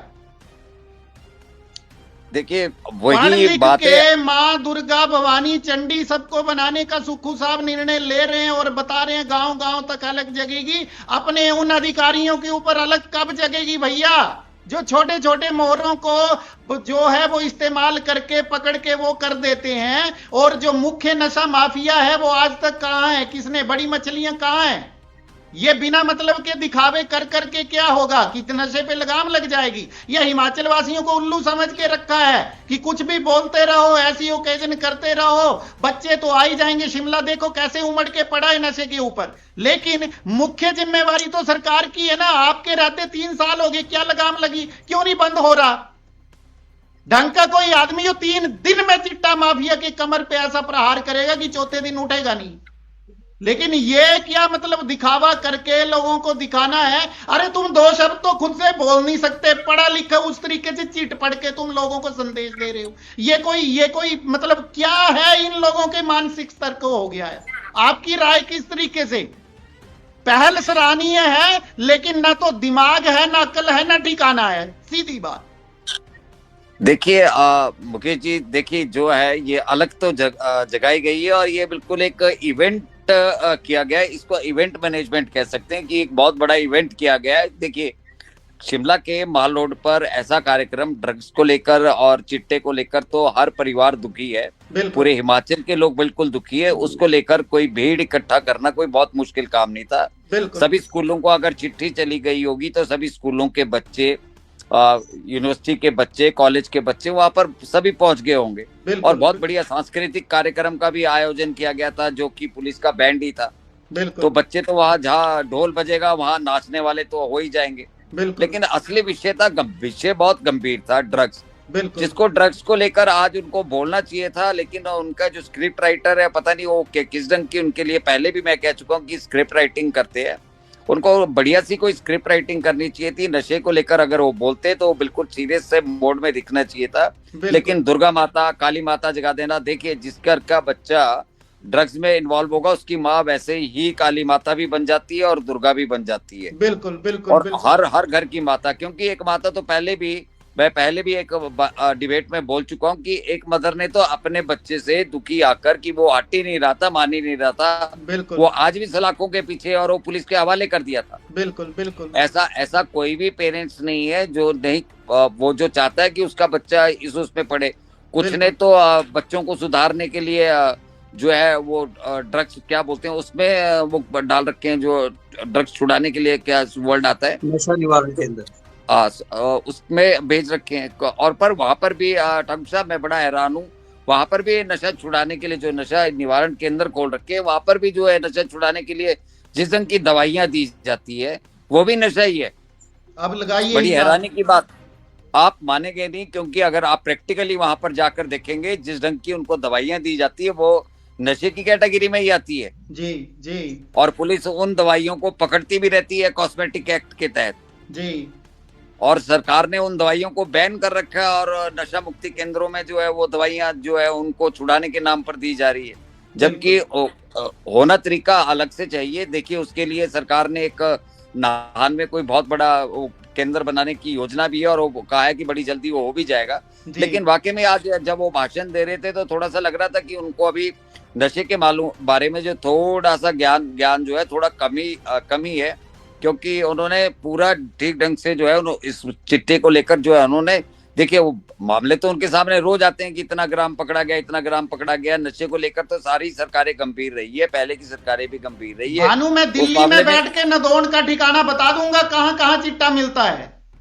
वो मैं आपको आज एक बहुत बड़ी बात बताना चाहता हूँ कि पुलिस को ये नहीं पता चलता कि यहाँ ड्रग्स मिल रही है, लेकिन एक दूसरे इलाके से, कांगड़ा से लड़का सोलन आएगा, बिल्कुल, सोलन में उसको ये पता है कि सोलन में ड्रग्स कहाँ मिलती है। बिल्कुल बिल्कुल बिल्कुल। पर सोलन की पुलिस को ये नहीं पता है कि ड्रग्स कहाँ मिलती है। हैरानी की बात है। तो मैं इसीलिए बोल रहा हूँ भानु, पहले तो जैसे ही मैंने ये बाइट देखी मुझे हंसी भी आई और दुख भी बहुत हुआ और गुस्सा आया कि नशे पे 2 शब्द बोलने के लिए तुम्हें स्क्रिप्ट की आवश्यकता है, क्या दिमागी दिवालियापन इतना हो गया है? पहली बात। दूसरी बात, तुम लोगों को मां रणचंडी बन जाएगी, भवानी बन जाएगी, दुर्गा बन जाएगी। अरे भैया किसको पढ़ा रहे हो, किसको ज्ञान दे रहे हो तुम? जिस घर में चिट्टे का प्रकोप है उस घर को देखो, उस घर वालों से पूछो उनके ऊपर क्या गुजर रही है। पीढ़ियां बर्बाद कर दी इन नशे के सौदागरों ने, लेकिन ये गूंगी, बहरी, लूली, लगड़ी व्यवस्था में इनके कान में जूई नहीं रेंगती। क्या मान के चलूं कि घर में कमीशनें आती हैं? देखिए मैं पहले भी बोल चुका हूं कि पुलिस के कुछ लोग हैं जो कि नारकोटिक्स डिपार्टमेंट की नजर में थे और वो जो है वो पहले ही जो है वो उनकी बात का जो है खुलासा हो गया, तो इसलिए वो पुलिस की पकड़ से बाहर निकल गए। नहीं तो बहुत पुलिसकर्मी थे जो इसी धंधे में इन्वॉल्व थे और कुछ देखिए डॉक्टर पकड़े गए हैं, कुछ अधिकारी पकड़े गए हैं इस मामले में, चिट्टे की स्मगलिंग के मामले में पकड़े गए हैं। बिल्कुल। तो आप देखिए जहां पर अधिकारी, डॉक्टर, ऐसे लोग इन्वॉल्व है इस नशा तस्करी को लेकर, तो आप बताइए कि कितनी गंभीरता होगी। अब आप देखिए यहाँ पर जो चिट्टा है, एक्चुअल में जो चिट्टा भी नहीं बिक रहा है, इसको बोल सकते हैं सिंथेटिक ड्रग है। बिल्कुल सही बोल रहे हैं आप। ड्रग्स है जो कि जो नाइजीरियन है वो बैठे हैं दिल्ली में, बैठे हैं वो एक छोटी सी जगह में कुकर में बना के दवाइयों को घोल के बच्चों को पीने के लिए दे रहे हैं और सीधा ब्रेन हेमरेज ही होगा, वो मरेंगे कैसे नहीं। बिल्कुल बिल्कुल। जो वो चिट्टे के इंजेक्शन लगा रहे हैं और जो वो कर रहे हैं, स्मोक कर रहे हैं, वो तो पूरी सिंथेटिक ड्रग्स ले रहे हैं। बिल्कुल जो उनको एक्चुअल में पता ही नहीं है कि जो चिट्टा है वो क्या चीज है। बिल्कुल वो बिल्कुल आके वो सीधा बोल देते हैं कि भी ये चिट्टा है, और वो जिस भाव से बिक रहा है। अब जी। देखिए ना, उसी कड़ी में जो है बच्चे पैडलर बनते चले जा रहे हैं, अपना नशा करने के लिए वो स्मगलर बनते जा रहे हैं। बिल्कुल छोटी छोटी मछलियां तो देखिए 4 ग्राम, 2 ग्राम, 5 ग्राम, 8 ग्राम, बिल्कुल ये चिट्टा पकड़ा जा रहा है। बिल्कुल। ये है छोटी छोटी मछलियां, कुछ बिल्कुल। बच्चे। लेकिन उनको तो सुधार गृह भेजो, ये एक बीमारी है, बेसिकली ये एक बीमारी है। इसका इलाज, ये बीमारी है, ये आदत नहीं, ये बीमारी लग गई है, ये बीमारी है। बिल्कुल बिल्कुल तो बिल्कुल इसका तो इलाज होना चाहिए ना, कि जो ये बीमारी लग गई है इसका इलाज होना चाहिए, क्योंकि सिंथेटिक ड्रग्स की तरफ को लगा दिया। और जो बड़े माफिया है, और सोलन तो एजुकेशन हब है, और एजुकेशन हब में आप मानोगे नहीं कि पाकिस्तान के बॉर्डर से लोगों को पकड़ कर लेकर आई है सोलन की वजह से तो पुलिस। बिल्कुल बिल्कुल बिल्कुल अब नंबर 1 में तो सभी कहते हैं कि हम नंबर 1 हमने पकड़े, हम नंबर 1 है, हम नंबर 1 है। तो एक शाह गैंग को पकड़ के शिमला पुलिस भी बहुत पीठ थपथपा रही थी। अरे असली अभी कुछ सरगना नहीं पकड़े गए हैं, बहुत सारे बड़े बड़े सरगना है जो अभी बाहर बैठे हैं, बिल्कुल और बिल्कुल। आज भी धंधा उनका कायम चल रहा है। और आज भी जो है चिट्टे की स्मगलिंग जो है वो बिल्कुल खुले तौर पे हो रही है। लेकिन आज ये जरूर है कि जो आज कार्यक्रम रखा है, इसका संदेश जो है आम जनमानस तक जाए, आम लोगों तक जाए, पहुंचे। और जो युवा पीढ़ी वहां पर मौजूद थी, मैं तो भगवान से भी प्रे करूंगा कि उन बच्चों में किसी में भी इस ढंग की नशे की कोई प्रवृत्ति ना आए, वो नशे से दूर रहे। आज अगर इस मिशन में जुड़े थे, वो वहां पर ग्राउंड में थे, आज शिमला के रिज मैदान में इकट्ठे हुए थे। अगर इतने बच्चे इस ड्रग्स से दूर रहते हैं और एक माहौल क्रिएट करते हैं, क्योंकि अब इस मामले में तो देखिए पुलिस ही सब इस पे सुधार नहीं कर सकती, इसमें हर आदमी को इन्वॉल्व होना पड़ेगा, आम जनमानस को भी इसमें इन्वॉल्व होना पड़ेगा, इन्वॉल्वमेंट करनी पड़ेगी। ये अकेले देखिए सरकार के बस में नहीं है कि सरकार इस पे कंट्रोल कर सके या पुलिस क्यों नहीं है? कंट्रोल क्यों कर नहीं सके। है भानु? मैं इसी सवाल के लिए पूछता हूं, क्यों नहीं है? कितने नशे वाले ठोके आपने आज तक? आप रास्ता तो आपको बंद करना है ना। हाँ, रास्ता इनको बंद, क्योंकि ठीक है, कानूनी आप पावर तो सीधी यही हमारे समाज की सबसे बड़ी दिक्कत है कि हम बोलते हैं अकेला वो नहीं। अरे सरकार किस लिए बिठाई है? आपको नहीं पता क्या पुलिस थाने में आप बैजनाथ मेरे गृह क्षेत्र चले जाओ, वहां नहीं किसी को पता कहां कहां चिट्टा मिलता है, कहां कहां कौन सा नशा मिलता है। ठोको ना सालों को, जहां भी है, जहां नशे वाला दिखे, जहां बेचने वाला दिखे, उसी तरीके से उसका इलाज वैसे ही करो ताकि दूसरा रूह कांप जाए। यहां पर योगी मॉडल की आवश्यकता है, एनकाउंटर होना चाहिए ऐसे, क्योंकि इन लोगों ने पीढ़ियों की पीढ़ियां बर्बाद कर दी। एक उदाहरण तो समाज के पास पेश करो ताकि बाकी नशे वाले जो हैं उनको ऐसा डर दिमाग में बैठ जाए कि दोबारा नशा बेचने के बारे में सोचे नहीं। बिल्कुल, ये तो सीधा हत्या का मामला ही बनता है इनके ऊपर, क्योंकि ये बच्चों को मार ही रहे हैं, सीधा जहर दे रहे हैं। पीढ़ियां की पीढ़ियां बर्बाद होगी। आप मेरे गांव चलो, आप मेरे रिश्तेदार हैं उनमें जितने लोग, जितने मैं आपको क्या बताऊं, मैं अपने दिल का दुख। जो बच्चे मेरे सामने छोटे छोटे पैदा हुए थे, अगर साल में एक आध बार मैं घर चले जाऊं, मुझे सुनने को मिलता है कि उसके बच्चा ये नशे में बिगड़ गया, वो नशे। कौन उसके पीछे जिम्मेवार है? देखिए, मैं तो यहाँ हैरान हो जाता हूँ बच्चों के। अगर आप हाथ देखें तो उनके हाथ इस रंग से छिदे हुए हैं कि वो, उनको सिरिंजें मिलती कहाँ से है। सबसे बड़ी ये बात है कि उनको सिरिंजें मिल कहाँ से रही है। पूरे हाथों के अंदर उनके छेद ही छेद मिलेंगे, काले काले निशान मिलेंगे, जो उन्होंने अपनी पूरी बाजुओं में जो है पूरा नशा कर दिया। नशा मतलब आप देखिए, हम खबर लिखते थे कि जब बर्फ पड़ती थी कि सफेद चादर में लिपटा है हिमाचल, बिल्कुल, तो वो एक होती थी। अब सफेद चादर में नहीं, वो सफेद चादर में लिपट रहा है युवा वो जा रहा है शमशान घाट की ओर जा रहा है, सफेद चादर में लिपट के शमशान घाट की ओर जा रहा है। ये हाल हो गया है। सोचना पड़ेगा भानु, बहुत सोचना पड़ेगा ठाकुर साहब। मुहिमें तो इस देश में बहुत सारी, और मैं पूरे देश की बात कर रहा हूं। हिमाचल जैसा शांत राज्य जो अपनी सौम्यता के लिए, अपनी संस्कृति के लिए, अपनी सभ्यता के लिए जाना जाता था, आज उसके गांव गांव में चिट्टा जैसा नशा घुस चुका है। और ये सरकारें कान में रुई डाल के सोई हुई हैं। मुहिमें दिखाने के लिए शुरू कर दी जाती हैं, और मुहिमें भी कैसी शुरू होती हैं आपने देख लिया। चिट लेके पढ़ना पड़े मेरे लिए उस दिन से ज्यादा शर्मनाक दिन नहीं हो सकता हिमाचल प्रदेश के इतिहास को, कि उस प्रदेश का मुख्यमंत्री चिट लेके पढ़ रहा है कि मुझे चिट्टे के विषय पे बोलना है तो क्या बोलना है। पहली बात, दूसरी बात, इसी शिमला के एसपी मिस्टर गांधी अपने डीजीपी के ऊपर नशे में इन्वॉल्व होने का आरोप लगाते हैं, उसके बाद क्या कार्यवाही हुई भैया? किसको उल्लू बना रहे हो? क्या ये किस तरीके से ये पूरे का पूरा स्कैंडल चल रहा है, उस केस में क्या हुआ? और दिखाने के लिए ऐसी मुहिमें शुरू कर दी जाती हैं। और दुख तो मुझे तब होता है जब ये बोला जाता है कि मां दुर्गा बन जाएगी, ये इस तरीके के भारी भरकम शब्द इस्तेमाल करने से ज्यादा करके दिखाओ ना, किस लिए आपको सत्ता में बिठाया गया है? ये किस तरीके की मुहिमें चलाई जा रही हैं जो लोगों को सिर्फ आसरा देती हैं? उस मां की तरफ क्यों नहीं देखा जाता जिसकी पीढ़ी, जिसका पूरा बच्चा बर्बाद कर दिया? और यकीन मानिए ऐसे भोले भाले लोग इन लोगों के जाल में फंसते हैं जिनको पता ही नहीं होता कैसे। और एक बार नशे के जाल में फंस गया ठाकुर साहब, आपको भी पता है 1% बच्चा कहीं छोड़ पाता होगा तो छोड़ पाता है, नहीं तो वो बच्चा लास्ट में मर ही जाता है। कितने उदाहरण मैंने देख लिए हैं, जितने मर्जी नशा मुक्ति केंद्रों में डाल दो, जितने मर्जी जहां मर्जी डाल दो, नशा नहीं छोड़ पाते वो बच्चे। 2-4 महीने का गैप बड़ी मुश्किल से अगर करवा भी दो, 2-4 महीने क्या 2-4 दिन की बात कर रहा हूं, उसके बाद फिर से वो नशे की उसी चपेट में चला जाता है। आपको नहीं लगता कथनी और करनी में सरकारों में अंतर है ठाकुर साहब? मुकेश जी, नशा एक बहुत बड़ी सामाजिक बुराई है जिसने युवा पीढ़ी को बुरी तरह से ग्रसित कर लिया है। और आलम यह है कि छोटे छोटे बच्चे जो हैं वो इसकी लत में फंस गए हैं। बिल्कुल। और फंस भी इसलिए रहे हैं क्योंकि चिट्टे की इजी अवेलेबिलिटी हो गई है, गांव में पहुंच गया है। बिल्कुल। लेकिन विडंबना इस बात की है कि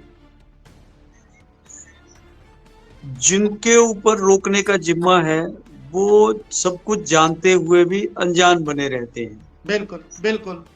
और एक बात कह दी जाती है कि चिट्टे के बारे में जो लोग नशा बेच रहे हैं उनके बारे में बताओ, उनकी जानकारी गुप्त रखी जाएगी। जी जी। और बहुत सारे ऐसे मामले आते हैं कि जब जानकारी दे दी जाती है तो कोई ना कोई पुलिस का आदमी जो है उसको लीक कर देता है और वो नशे के तस्कर उन लोगों को तंग करने लग जाते हैं। बिल्कुल बिल्कुल सही बोल रहे हैं, 100% सही बोल रहे हैं आप। ऐसे बहुत से मामले प्रदेश में आए हैं। तो मैं तो सबसे पहले तो ये जो बुराई इसलिए फैल रही है कि इसके पीछे जो कानून है वो बहुत कमजोर है जी। सजा का जो प्रावधान है वो इतना कम है कि लोग बोलते हैं कोई बात नहीं, एक बार जाए आएंगे, फिर दूसरी बार जाए आएंगे।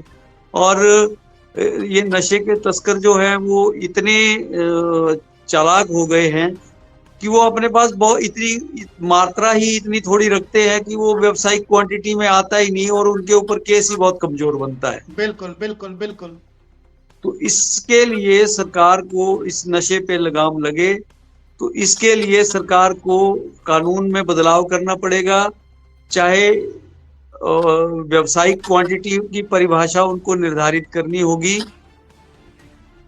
उसके लिए तय ये करना होगा कि जिसके पास मिला, पीने के लिए भी मिला, वो भी उसको भी उतनी सजा, और जो बेच रहा है उसको भी उतनी सजा। बिल्कुल बिल्कुल बिल्कुल। जब तक सजा के कड़े प्रावधान नहीं होंगे तब तक जो है वो इस बुराई को रोकना वो जो है वो असंभव है।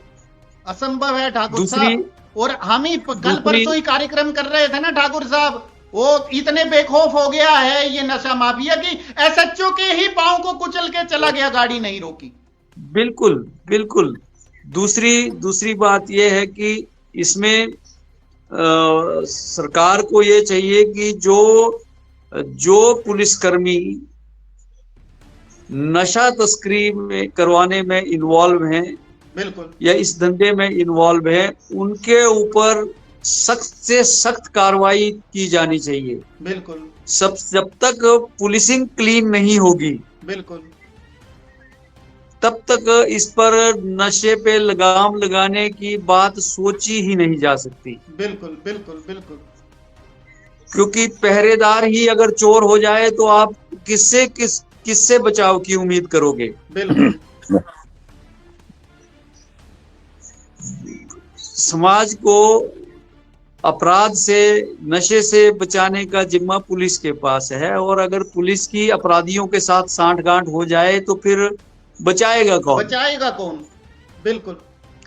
तो इसके लिए सबसे पहले सरकार को ये कड़ा संदेश जो है वो हमारी एजेंसियों को देना होगा कि इसके मामले में जिसके पास भी शिकायत आ जाएगी, बिल्कुल, उसको प्राइमा फेसी सीधा घर भेज दिया जाएगा। उसके बाद वो अपील करता रहे, जैसे कोर्ट में गुनहगार हो जाते हैं, किसी के ऊपर रेप का केस लग जाता है और फिर वो उसके ऊपर होती है कि वो खुद को अब बेगुनाह साबित करे। बिल्कुल बिल्कुल बिल्कुल जी। कुछ इस तरह की व्यवस्था हो कि जिसके ऊपर एक बार आरोप लग गया कि ये जो पुलिस वाला है ये नशे की तस्करी में शामिल है या इनको बढ़ावा दे रहा है, तो उसको तुरंत घर भेजने की व्यवस्था होनी चाहिए। बिल्कुल। और उसके बाद वो जो है उसके ऊपर कानूनी कार्रवाई भी हो और वो वहां पर फिर अदालत में खुद को निर्दोष साबित करे कि मेरे पे आरोप गलत है। बिल्कुल बिल्कुल, जाहिर तौर पर जब तक ये इस प्रकार के कड़े प्रावधान नहीं होंगे तब तक जो है वो ये इस पे लगाम लगाना मुश्किल है। और दूसरी बात यह है कि आज जो कार्यक्रम आयोजित किए उसमें जो है वो चिट्टे को लेकर जो ये कार्यक्रम किया है, ये स्वागत योग्य कदम है, क्योंकि जो बच्चे हैं, जो युवा पीढ़ी है, उसको जागरूक करना चाहिए इसके बारे में, इसकी बुराई बतानी चाहिए और उनमें एक विश्वास पैदा करना चाहिए कि बिल्कुल ये एक सामाजिक बुराई है और इसके खिलाफ लड़ना हम सबका सामूहिक कर्तव्य है। युवाओं से, बच्चों से को ये भी हम अनुरोध करना चाहेंगे कि अगर उनको लगता है कि उनका कोई साथी जो है, उन्हें खुद नशे में न पड़े और अगर उनका कोई साथी इस चीज में इन्वॉल्व है तो चुपचाप उसके घर में जाकर उसके माता पिता को, उसकी जानकारी के बिना उसके माता पिता को बताओ, अपने टीचर्स को बताओ, बिल्कुल, ताकि उसका पता लगे और उसको उस बुराई से बाहर निकालने के लिए प्रयास किए जा सके। बिल्कुल। दूसरा, आज सरकार ने वैसे अच्छा इनिशिएटिव लिया है कि वो एक जन जागरण अभियान तो चलाएंगे ही, जो बच्चे इस बीमारी से में फंस गए हैं उनका रिहेबिलिटेशन करेंगे, ये भी एक अच्छी बात है। और जो नशा तस्करों के लिए सजा का कानून है, इसका इन्होंने उम्र कैद में बदलने की जो बात कही है, ये भी एक स्वागत योग्य कदम है। और साथ में एक अच्छी बात यह है कि जो नशा तस्करों के ऊपर जो बुलडोजर एक्शन शुरू हुआ है, पीछे भी कांगड़ा जिला में ये दो महिलाओं पर ये कार्रवाई हुई है और उनके जो मकान हैं वो ध्वस्त किए हैं। तो केवल मकान ध्वस्त करके ही नहीं काम करना चाहिए, सरकार को उनकी जो बची हुई संपत्ति है, जमीन है, उसका सरकारी घोषित कर देना चाहिए। बिल्कुल, एसेट सीज करो ना उनके, जितना भी है टोटली उनको पूरा केवल एक्सपोज करके, केवल मकान गिरा के काम न चले, उनकी जो जमीन बच गई है उसको सरकारी संपत्ति घोषित कर दिया जाए। जब तक इस तरह के कड़े कानून लागू नहीं होंगे तब तक जो है वो इस बुराई पर आप रोक लगेगी, ऐसा सोच पाना भी संभव नहीं है। ठाकुर साहब, क्या लगता है सरकारों की इच्छा शक्ति क्यों नहीं है? कुछ ना कुछ गड़बड़ तो कुछ ना कुछ मिली भगत नजर आती है ना, क्योंकि अदरवाइज ये काम करना बहुत मुश्किल है। क्या? बिल्कुल, नेताओं में भी एक कमी है कि वो भी फोन कर देते हैं पुलिस को कि मेरा आदमी पकड़ा गया है, इसको छोड़ दो। इसीलिए बोल रहा हूं, क्योंकि हफ्ता तो अपने भी घर पहुंच रहा होगा। सीधे तौर पर मैं बिल्कुल आरोप लगा रहा हूं, अदरवाइज क्यों नहीं करते आप ये सारी चीजें? आप एक चीज बताइए ना, आपको सख्त कदम उठाने से कौन रोकता है और किस लिए रोक रहा है? कुछ ना कुछ तो उसका फायदा है। पुलिस को इस मामले में, नेता पुलिस को इस मामले में काम करने दें और सख्त नियम लागू हो पुलिस पर भी, तब मैं बड़े दावे के साथ कह सकता हूं कि एक हफ्ता नहीं लगेगा पूरे प्रदेश में नशा रोकने के लिए। मैं बोल रहा हूं 1 घंटा नहीं लगेगा ठाकुर साहब। जिसके पास होगा वो भी उसको कहीं फेंक के चला आएगा, पर वो संदेश देना पड़ेगा। ऐसा है मुकेश जी की भी जो नेता फोन करता है ना, तो पुलिस को चाहिए कि उस नेता का जो नाम है ना वो भी सार्वजनिक करे कि इस नेता का फोन इसको छुड़ाने के लिए आया। जाहिर तौर पर मैं कहा नेता की हिम्मत नहीं होगी कि दोबारा वो पुलिस को फोन करे। मैं सीधे बोल रहा हूं भानु, मैं तो आरोप लगा रहा हूं। इसमें अगर किसी को कोई भी कार्यवाही बनती है आवाज भारतवर्ष के ऊपर करे, मैं जिम्मेवारी ले लूंगा। आप किस तरीके से क्यों ऐसे कदम नहीं उठाते, मुझे आपकी मंशा पर ही शक पैदा होता है। आपकी क्या मंशा है? सीधे तौर पर यह सीधा आरोप है, आपने नशा माफिया को रोकना। क्या आपके पास पुलिस प्रशासन है, आपके पास इतना बड़ा सिस्टम है, फिर भी क्यों नहीं रोक पा रहे हैं? क्यों छोटी मछलियों को पकड़ा जाता है? एक भी प्रश्न का उत्तर सरकार के पास नहीं मिलेगा, मैं साफ तौर पर बता रहा हूं। और सबसे बड़ी बात, आपके राज्य का एक एसपी अपने डीजीपी के ऊपर आरोप लगाता है, क्या कार्यवाही हुई उसके ऊपर? वही तो बहुत बड़ा प्रश्न था कि या तो डीजीपी गलत था या एसपी गलत था, दोनों में से एक के विरुद्ध तो कार्रवाई बनती थी ना ठाकुर साहब। क्या हुआ उसका? आज तक कुछ भी नहीं हुआ,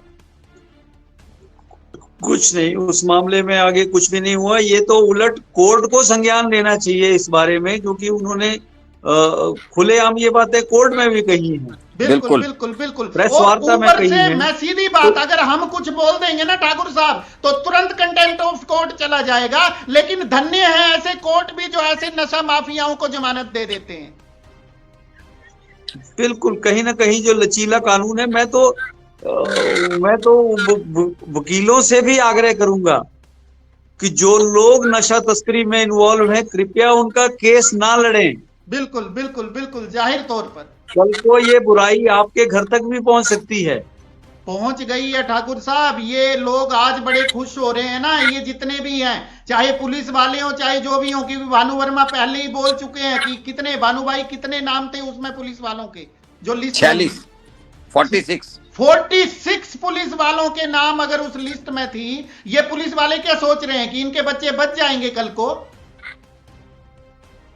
आप देखिए, मैं एक बहुत छोटा सा उदाहरण देता हूँ। एक सोलन में स्कूल है, मैं उस स्कूल का नाम नहीं लूंगा जी। 8वीं क्लास का बच्चा जी, 8वीं कक्षा का बच्चा, होता क्या है, 8वीं कक्षा के बच्चे के पास जो है चिट्टा पकड़ा गया। बिल्कुल।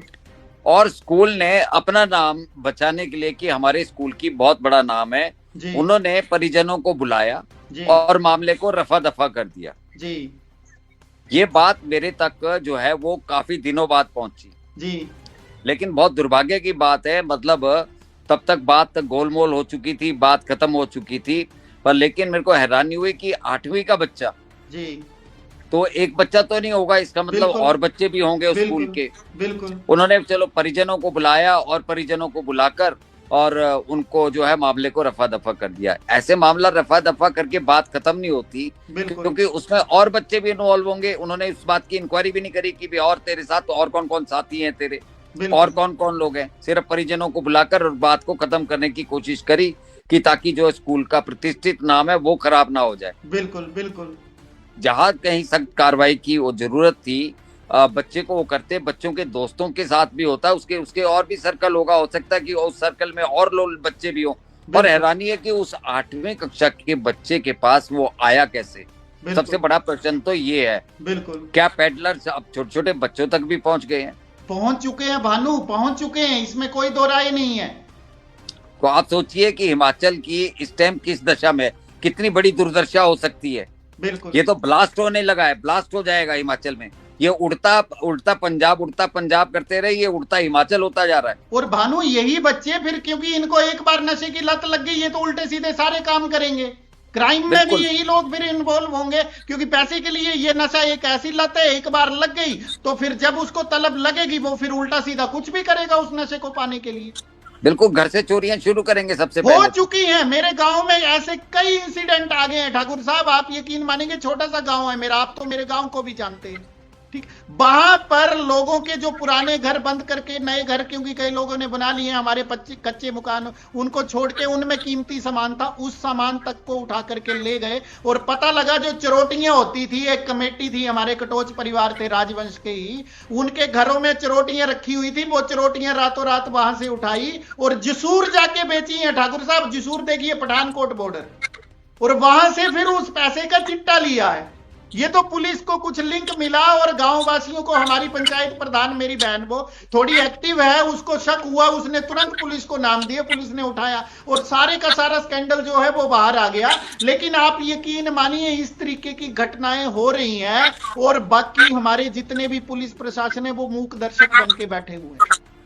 दिखाने के लिए छोटी छोटी कार्रवाइयां हो जाती हैं, लेकिन आप यकीन मानिए किसी के दिल दिमाग में सीरियस नाम का कोई है ही नहीं। पुलिस प्रशासन तक मैं सीधे आरोप लगा रहा हूं सबके ऊपर, कोई मुझे सीरियस नहीं दिखता इस नशे को रोकने के लिए। अगर सीरियस हो जाएं, कितने लोग बेचते होंगे? अगर मैं बैजनाथ की बात करूं, पालमपुर की बात करूं, सुला की बात करूं, इवन सोलन की बात करूं, कितने नशा माफिया होंगे आप बताओ? क्या पुलिस को नहीं पता है कौन कौन है? उठा करके एक बार ऐसी सेवा करो कि जिंदगी में उदाहरण, ताकि दूसरा नशा बेचने से पहले 100 बार सोचे। मुकेश जी, आज तो हैरानी है कि जो जिस उम्र में अभी उम्र शुरू होती है, 19 वर्ष की दो लड़कियां थी और 2 लड़के थे। एक एमडीएम करके कोई नशा है, वो बिल्कुल तिल्ली के बराबर अगर नशा ले लिया जाए तो दिमाग की नसें बिल्कुल हिल जाती है जी। वो अभी हम लोग उसको सुनते थे कि जो आपके मलाना की तरफ को जो रेप पार्टी होती है वहां पर उसका इस्तेमाल किया जाता था जी, लेकिन जी। युवा पीढ़ी तक वो भी नशा पहुंच गया है। बिल्कुल बिल्कुल बिल्कुल। वो सबसे खतरनाक नशा है, ब्लॉटिंग पेपर पे लिया जाता है। नशे तो बहुत सारे हैं जो कि मैं यहाँ पर चर्चा नहीं करना चाहता, ना मैं बोलना चाहता हूँ, क्योंकि ये भी एक यहाँ पर हमारे को युवा भी देख रहे होंगे, वो नई नई चीजें सीखने में एक्सपर्ट है। बिल्कुल बिल्कुल। उनको तो दवाई आज आप 4 दवाइयों के नाम ले दो, कल से वो शुरू हो जाएंगे, इसमें कोई वो कल से वो दवाइयां शुरू कर देंगे। बिल्कुल बिल्कुल बिल्कुल। क्योंकि जब मुझे एक समय याद है, मैं दवाइयों के नाम लिख के खबर लिखा करता था, तो मुझे किसी वरिष्ठ आदमी ने बताया कि भानु तुम ना उल्टा नशेड़ियों को नशा करने के लिए दवाइयों के नाम बता रहे हो। बिल्कुल बिल्कुल। उस दिन के बाद जो है मैंने हमेशा जो है उन दवाइयों के नाम लिखने बंद कर दिए और उसके बाद से आज तक कभी मैंने भविष्य में दोबारा नहीं लिखे हैं। बिल्कुल बिल्कुल। और कोशिश करता हूँ कि मेरे मुंह से कभी उन दवाइयों के नाम भी ना निकले। बिल्कुल बिल्कुल, जाहिर तौर पर। ठाकुर और साहब, कहा अंतिम सिंपल प्रतिक्रिया। खांसी की दवाई से शुरू हुआ था नशा। बिल्कुल। हिमाचल में खांसी की दवाई से, वो दवाइयां ही बैन होगी। बिल्कुल बिल्कुल। उस टाइम आपको याद होगा कि आपके समय में भी मुझे आज भी याद है, काफी खबरें लिखी गई थी उन दवाइयों के ऊपर। बिल्कुल। आज गुलजार ठाकुर जी फिर जुड़े हैं। नमस्कार गुलजार जी। वर्मा कृपा शंकर जी नमस्कार। चौहान कमल जी, बिल्कुल बिल्कुल बिल्कुल, आपका भी स्वागत है। मुकेश जी, बिल्कुल इस नशे की बुराई को रोकने के लिए सरकार को सख्ती से कदम उठाने चाहिए और जब तक कानून सख्त नहीं होगा, सख्ती नहीं होगी, तब तक इस बुराई को जो है वो रोकने में सफलता नहीं मिलेगी जी। दूसरा जो कुछ हमारे युवा साथी बोलते हैं कि नौकरियों के बारे में भी बताएं, तो सरकार फिर से जो है ना मित्र भर्ती कर रही है, बिजली मित्र। 1602 पोस्टें जो है उसकी क्लियरेंस हो गई है और ये भर्ती जो है वो बहुत जल्दी शुरू हो जाएगी। टीम एन होंगे। बिल्कुल। मित्र बिजली मित्र मिलेंगे इस बार या 5500? 10,000। बहुत दरिया दिली दिखा रहे हैं सुक्खू साहब। 10,000 जो है वो मिलेंगे उनको। और इनकी जो भर्ती है वो शायद हिमाचल प्रदेश इलेक्ट्रॉनिक कॉर्पोरेशन के माध्यम से की जा रही है। अच्छा जी जी जी। आउटसोर्स पर ये भर्ती क्लोज लिखा जा रहा है कि नियमित करने की कोई उसमें नहीं आएंगे ये, या नहीं, आउटसोर्स पर भर्ती हो रही है। ये तो आउटसोर्सिंग के लिए अभी जो कोर्ट ने ऑर्डर दिए हैं, जो कंप्यूटर टीचर्स हैं उनको रेगुलर करने के लिए ऑर्डर दिए हैं, क्योंकि वो 20-20 साल से पढ़ा रहे हैं, 25-25 साल हो गए उनको जी। तो कोर्ट ने उनको रेगुलर करने के ऑर्डर दिए हैं, तो सरकार उसके खिलाफ जो है वो डबल बेंच में जा रही है। लगाइए हिसाब, देखिए सरकारों की नीयतें देखिए। क्योंकि उनका तर्क यह है कि अगर हमने एक के लिए रास्ता खोल दिया नियमितीकरण का, तो प्रदेश के अन्य विभागों में जो 35,000 कर्मचारी हैं वो भी बोलेंगे हमें भी पक्का करो। तो इसलिए जो है वो एक बात दिल पे हाथ रख के बोलिएगा, मुझे बोलेंगे वो सही बोलेंगे बिल्कुल, पर क्या वो नियमित नहीं होने चाहिए? नहीं, मैं तो यही बोलूंगा कि सरकार भी आउटसोर्स पर होनी चाहिए। मैं वही बोल रहा हूँ ना, इनको भी आउटसोर्स पे रखो और उसमें क्या मिनिमम वेजेस इनके लिए भी लागू करो कि आपकी तनख्वाह तो इतनी है, लेकिन इसमें फिर अप्लाई करो कि कौन कम से कम नहीं, बिल्कुल विधायक वो बनेगा जो 50 किलो की बोरी जो है वो उठाकर चलेगा और वो जो 1 किलोमीटर की दूरी जो है वो 10 मिनट में पूरी करेगा। बिल्कुल बिल्कुल बिल्कुल बिल्कुल। कुल मिला के आप देखिए, सरकारों के हालात देखिए कि इतने सालों से खून चूस रहे हैं हिमाचलियों का, और अब उनको नियमित करने के लिए कोर्ट बोल रहा है। तो इन बेशर्मी सरकारों की हालत देखिए कि बोल रहे हैं कि एक को कर दिया तो कल को दूसरा आएगा। क्या दूसरे का हक नहीं है? और दूसरा तुम लोग तो एक बार बन जाओगे तो उम्र भर पेंशन खाते हो, और इन लोगों का खून जो है वो इतने सालों से चूस रहे हो, उसके बाद इनको रेगुलर करने में भी दिक्कत है तुम्हें। और दूसरा एक और बात सामने आई है कि सरकार जो है वो लगभग 250 के करीब जो है वो डॉक्टर्स भी भर्ती करने जा रही है। वो भी आउटसोर्स है क्या? इनको 35,000 रुपए जो है वो मानदेय दिया जाएगा जी। तो ये एक अच्छी खबर है, क्योंकि पिछले दिनों बड़ा एक मुद्दा बना था कि नेरचौक हॉस्पिटल से जो थे 41 डॉक्टर ट्रांसफर कर दिए हैं। तो आज फिर 21 डॉक्टर ट्रांसफर हुए हैं, वो अलग अलग अन्य हॉस्पिटल से भी ट्रांसफर हुए हैं, मेडिकल कॉलेजेस से। अच्छा।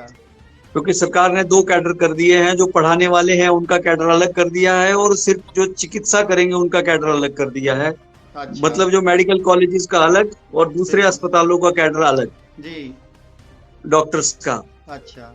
तो जो पढ़ाने वाले हैं वो मेडिकल कॉलेजेस में ही रहेंगे, और जो चिकित्सा के लिए करने वाले डॉक्टर हैं वो पीएससी, सीएससी और जिला अस्पतालों में रहेंगे जी। तो इस प्रकार की जो व्यवस्था की है, तो आज कुछ रेशनलाइजेशन जो है उन्होंने मेडिकल स्टाफ में भी की है जी। तो कुछ मेडिकल स्टाफ भी उन्होंने जो है वो इधर उधर भेजा है। तो ये सरकार ये क्या चिकित्सा मित्र रखे जाएंगे ठाकुर साहब? ये कौन से मित्र हैं? अब आप इनको मरीज मित्र कह लीजिए। अच्छा, मरीज मित्र ये। और इसके साथ ही एक और जो बात है कि पिछले कल से जो वकील भी हड़ताल पर हैं मंडी में, कुछ जो विवाद था अधिवक्ताओं का, तो उसमें जो कार्रवाई जो कुछ जिला न्यायाधीश ने की है, तो वकील भी स्ट्राइक पर हैं। आज पूरे प्रदेश में ही लगभग मेरे को लगता है अदालतों का कामकाज ठप रहा। वैसे एक बात है ठाकुर साहब, मजाक नहीं, मुझे कम से कम ये वकील लॉबी तो ऐसी दिखती है, ये बड़े से बड़े की मतलब नकेल कस देते हैं, इनमें एकता दिखती है मुझे आवाज उठाने की। पूरे प्रदेश में एक वकील के ऊपर छोटा सा कुछ हो जाए तो पूरे के पूरे प्रदेश के वकील एक हो जाते हैं। बिल्कुल, पढ़े लिखे लोग हैं तो उनमें एकता जल्दी हो जाती है। और बस हम तो उनसे यही कहेंगे कि महाराज नशे वाले दे कने रिपिस्टा दे केस ना ले। बस, बहुत बड़ी बात, बहुत बड़ी बात। आवाज भारतवर्ष आपसे हाथ जोड़कर विनती कर रहा है तमाम वकीलों से, हे भाग्य विधाताओं, क्योंकि आप भी भाग्य विधाता हैं और हिमाचल के भाग्य के निर्माण में आपका सबसे अहम योगदान है। आज से ही आप संकल्प लीजिए कि चाहे जो मर्जी हो जाए, मैं किसी भी नशा तस्कर का केस नहीं लड़ूंगा। जिस दिन आप ये ठान लेंगे, यकीन मानिए आपका भी नशे को रोकने में सबसे महत्वपूर्ण योगदान होगा। ठाकुर साहब, आप अपनी बात पूरी कीजिएगा। और दूसरा, सुक्खू जी दिल्ली गए हैं तो फिर से चर्चा शुरू हुई है कि फिर से वो अध्यक्ष वाली चर्चा शुरू हो गई है। जितने मुंह उतनी बातें शुरू हो जाएंगी। फिर हमें भी कल का शीर्षक वो देखना पड़ेगा कि सुक्खू क्या करते हैं, कहाँ जाते हैं, पूरी नजर रखनी पड़ेगी उनके ऊपर। बिल्कुल। और मेरा तो ये निवेदन रहेगा कि कांग्रेस से अब इस चक्कर में, अगर मुख्यमंत्री के इस चक्कर के बाद अगर अध्यक्ष घोषित नहीं होता है तो क्यों ना चुनाव आयोग से कह दिया जाए कि अध्यक्ष की भर्ती कर लो। नहीं नहीं ठाकुर साहब, सीधे सीधे कर्मचारी चयन आयोग से, वन मैन आर्मी, कर्मचारी चयन आयोग से कि एक परीक्षा आयोजित कर लो जी। और उसके लिए कांग्रेस का अध्यक्ष कौन बनेगा, फॉर्म भराओ, बाकायदा स्क्रूटनी कराओ और एक एग्जाम लो। तो फिर जो एग्जाम में यहाँ तो भाजपा के राष्ट्रीय अध्यक्ष तक अध्यक्ष एक्सटेंशन पे चल रहे हैं। हैं जी, यहाँ फिर कांग्रेस ही क्यों, भाजपा के तो राष्ट्रीय अध्यक्ष एक्सटेंशन पे चल रहे हैं। पर वहां ज्यादा विवाद नहीं है ना, क्योंकि नीचे सब कुछ तैयार है, वहां अध्यक्ष का ही मसला है। फिर भी नहीं बन पा रहा ना ठाकुर साहब। आप खुद सोचिए कि इतना कुछ होने के बावजूद भी अध्यक्ष नहीं बना पा रही भाजपा, तो फिर तो कांग्रेस वाले बोलेंगे पहले भाजपा का बनवाओ। नहीं, मोदी जी और नड्डा जी ने, मेरे को लगता है जेपी नड्डा जी की, मोदी जी ने और अमित शाह ने कि नड्डा जी की कुंडली दिखा दी है, तो उनको मेरे को लगता है कि उन्होंने लिखा है कि वो ममता को भी वही हटाएंगे। सही बात है ठाकुर, ऐसा पक्का है, और यकीन मानिए ऐसा कुछ ना कुछ पक्का है। मोदी जी ने जरूर देखा है नड्डा जी की कुंडली में योग, और मोदी जी इसीलिए जो है वो नड्डा जी को बिल्कुल भी हिला के राजी नहीं है। बिल्कुल, मेरे को आज आंतरिक सूत्रों ने बताया भी ये नड्डा जी की कुंडली दिखाई है दोनों ने जी। और उनको लग रहा है कि वे ज्यादा से ज्यादा, मतलब ये कि इस आदमी ने यशोमेध का यज्ञ का घोड़ा छोड़ दिया है जी। जो भी पकड़ेगा वो उनको युद्ध करना पड़ेगा और वो हार जाएगा। क्योंकि राजयोग देखिए ना, नीतीश बाबू रिकॉर्ड बना के आगे ठाकुर साहब। बिल्कुल। और सुक्खू जी गए हैं तो सुक्खू जी फिर वही पहाड़ी में तुड़का लगा के आ जाएंगे और फिर बोल देंगे हिमाचल प्रदेश में पत्रकारों को आगे। हफ्ते 10 दिन में हो जाएगा बस। हफ्ता 10 दिन ही नहीं होते, फिर पता नहीं क्या कहानी पढ़ा के आ जाएंगे वो हाईकमान को, क्योंकि हाईकमान के तो अभी अभी ताजे ताजे जख्म लगे हैं बिहार में इतने खतरनाक। मुझे नहीं लगता ऐसे हालात में वो हिमाचल का अध्यक्ष बनाने, वो बोलेंगे जैसे चला रहे हो सुक्खू बर्मन आर्मी चलाए रखो बस। बिल्कुल। और साथ में वो गए तो दिल्ली में एक महत्वपूर्ण मीटिंग के लिए है, अमित शाह जी लेंगे जी। उत्तरी राज्यों की जो काउंसिल है उसकी मीटिंग होगी, जिसमें उत्तरी राज्यों के जो मसले हैं उनके ऊपर चर्चा होगी जी। और क्या अपडेट आएंगी, अगर कुछ जानकारी आएगी उसमें कुछ विशेष, तो हम कल इसमें बारे में चर्चा करेंगे, बिल्कुल क्योंकि अभी बहुत समय हो गया। और हिमाचल जैसा राज्य जिसका सीमा विवाद आपका उत्तराखंड से चलता है, पंजाब से चलता है, हरियाणा से चलता है, हमारे बिजली प्रोजेक्टों में अब तक विवाद चले, मतलब हर जगह हिमाचल के विवाद ही विवाद है, समाधान कहीं नहीं हो रहा। एक मामले में, इस मामले में तो सुक्खू की तारीफ करेंगे कि सुक्खू लड़ाई लड़ रहे हैं और दिल से लड़ रहे हैं, और हिमाचल का हक उन्होंने लाया भी है ठाकुर साहब। जहां जिसकी बात मानने की हो वो माननी भी चाहिए, जहां कोसना हो। नशा के ऊपर मुझे नहीं लगता वो सीरियस है, इसलिए मैंने साफ बोल दिया और मैंने आरोप लगा के बोला कि आप लोगों की इच्छा शक्ति ही नहीं है। लेकिन सुक्खू बिल्कुल, वो दिल्ली गए हैं और अमित शाह से मिलेंगे तो शायद वो वहां से फिर से 1500 करोड़ रुपए के पैकेज की भी बात करेंगे। बिल्कुल होनी चाहिए, जाहिर तौर पर अगर हमें बताया गया है तो वो 1500 करोड़ आना चाहिए। बिल्कुल बिल्कुल। चलिए, आज की खबरों का तमाम ताना बाना जो है वो 1.5 घंटा आज भी हो गया है। भानु भाई, अंतिम प्रतिक्रिया आपकी सुक्खू जी की इस दौरे के ऊपर और कांग्रेस अध्यक्ष के ऊपर, और उसके बाद विराम देते हैं। उम्मीद है कि आने के बाद अध्यक्ष का नाम वही पुराना रट्टा ना लगा दे कि 8-10 दिन में हो जाएगा। देखते हैं, उम्मीद है कि भी अध्यक्ष का नाम सुना दे। बाकी जो बैठक है उनकी अमित शाह जी के साथ, उसका जो है वो पॉजिटिव रिस्पांस रहे, और जो 1500 करोड़ रुपए वाली बात है, उम्मीद करेंगे कि वो 1500 करोड़ रुपए भी हिमाचल प्रदेश को जल्द से जल्द आ जाए, उनकी बात को सीरियसली सुना जाए, और जो है कि जल्दी से जल्दी राहत पैकेज जो है हिमाचल को दे दिया जाए। बहुत और बड़ी दूसरी बात। लेकिन ठाकुर साहब, अब जब एक छोटी सी एक छोटी सी महत्वपूर्ण खबर और रह गई है कि जो राज्य चुनाव आयोग, पंचायत चुनाव आयोग है, उसमें और राज्य सरकार में अब ठंती नजर आ रही है पंचायत चुनावों को लेकर जी। आज उन्होंने मीटिंग बुलाई थी और उसमें जो अधिकारी लोग जो है वो बड़े अधिकारी गए नहीं है उसमें। और दूसरा, जो राज्य चुनाव आयुक्त हैं, उन्होंने खाची जी ने आज उपायुक्तों की भी क्लास ली है। भाई, आप लोगों ने वोटर लिस्टें क्यों नहीं बनाई और क्यों नहीं जारी की? ये तो कानूनन आज जारी करनी थी आपको। मैं वही बोल रहा हूँ ठाकुर साहब, किसी भी हाल पे ये चुनाव नहीं होंगे, समय पे जो मर्जी कर लीजिए। डिजास्टर एक्ट लगने का मतलब ही सीधा सीधा यही था। नहीं, वो तो हमने पहले ही कहा था। बिल्कुल। पर लेकिन अब चुनाव आयोग जो है वो लगभग आमने सामने के मूड में है, मुझे लगता है। देखें अब क्या होता है, लेकिन देखने वाली बात होगी। बिल्कुल बिल्कुल। पर चुनाव आयोग भी तिथियां तभी तय करेगा जब राज्य सरकार उसके लिए स्टाफ मुहैया कराएगी, सुरक्षा मुहैया करवाएगी। बिल्कुल अपने, क्योंकि राज्य चुनाव आयोग की अपनी तो कोई मशीनरी है नहीं वैसे। और जब तक दोनों में सहमति नहीं बनेगी, चुनाव नहीं होगा। नहीं होंगे, सही बात है। बिल्कुल बिल्कुल। और ठाकुर साहब, जब इतनी खबरें चर्चा हो ही गई हैं तो आप अध्यक्ष की बात कर रहे हैं, जिला अध्यक्ष वाली अपडेट देना तो भूल ही गए आप।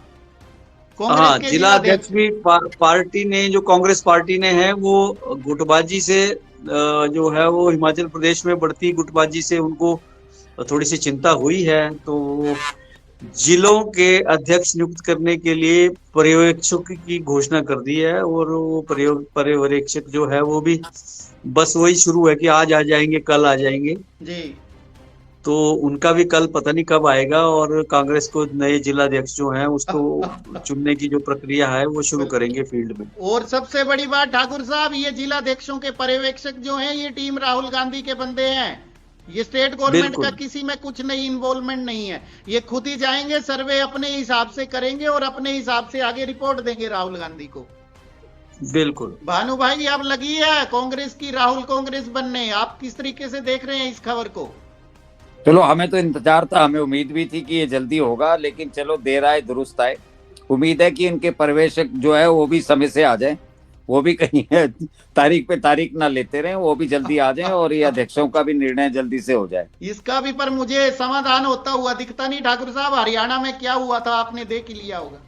हुड्डा खेमा अलग दौड़ा, वो अलग से राहुल गांधी पे प्रेशर बनाए।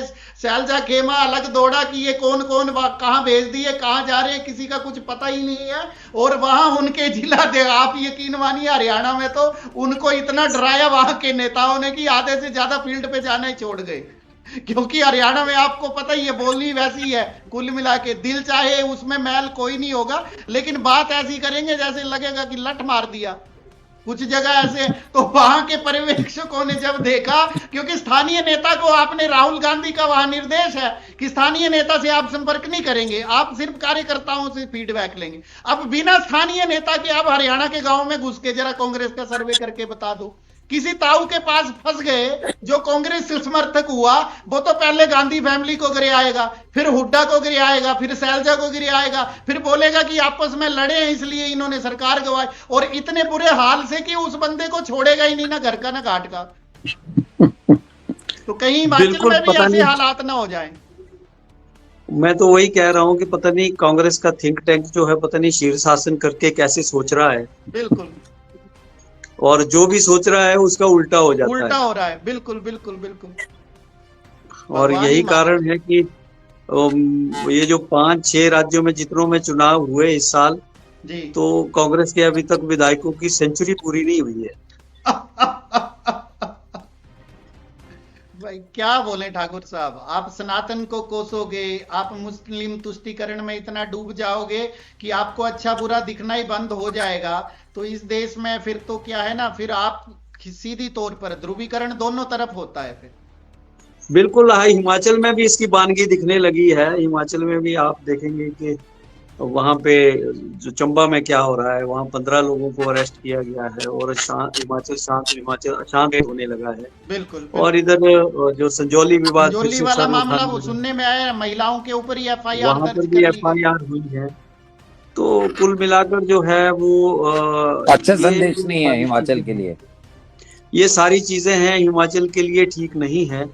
और सरकार के लिए भी ये सरकार के पक्ष में नहीं जाएंगी किसी भी तरह। इसलिए सरकार को जो है वो अपनी जो स्ट्रेटजी है वो हिमाचल के लिए रीथिंक करनी चाहिए, क्योंकि जो कांग्रेस का पूरे हिमाचल में स्टैंड है, वो पूरे देश में स्टैंड है, वो हिमाचल में नहीं चलेगा, नहीं चल सकता किसी भी हाल में नहीं चलेगा।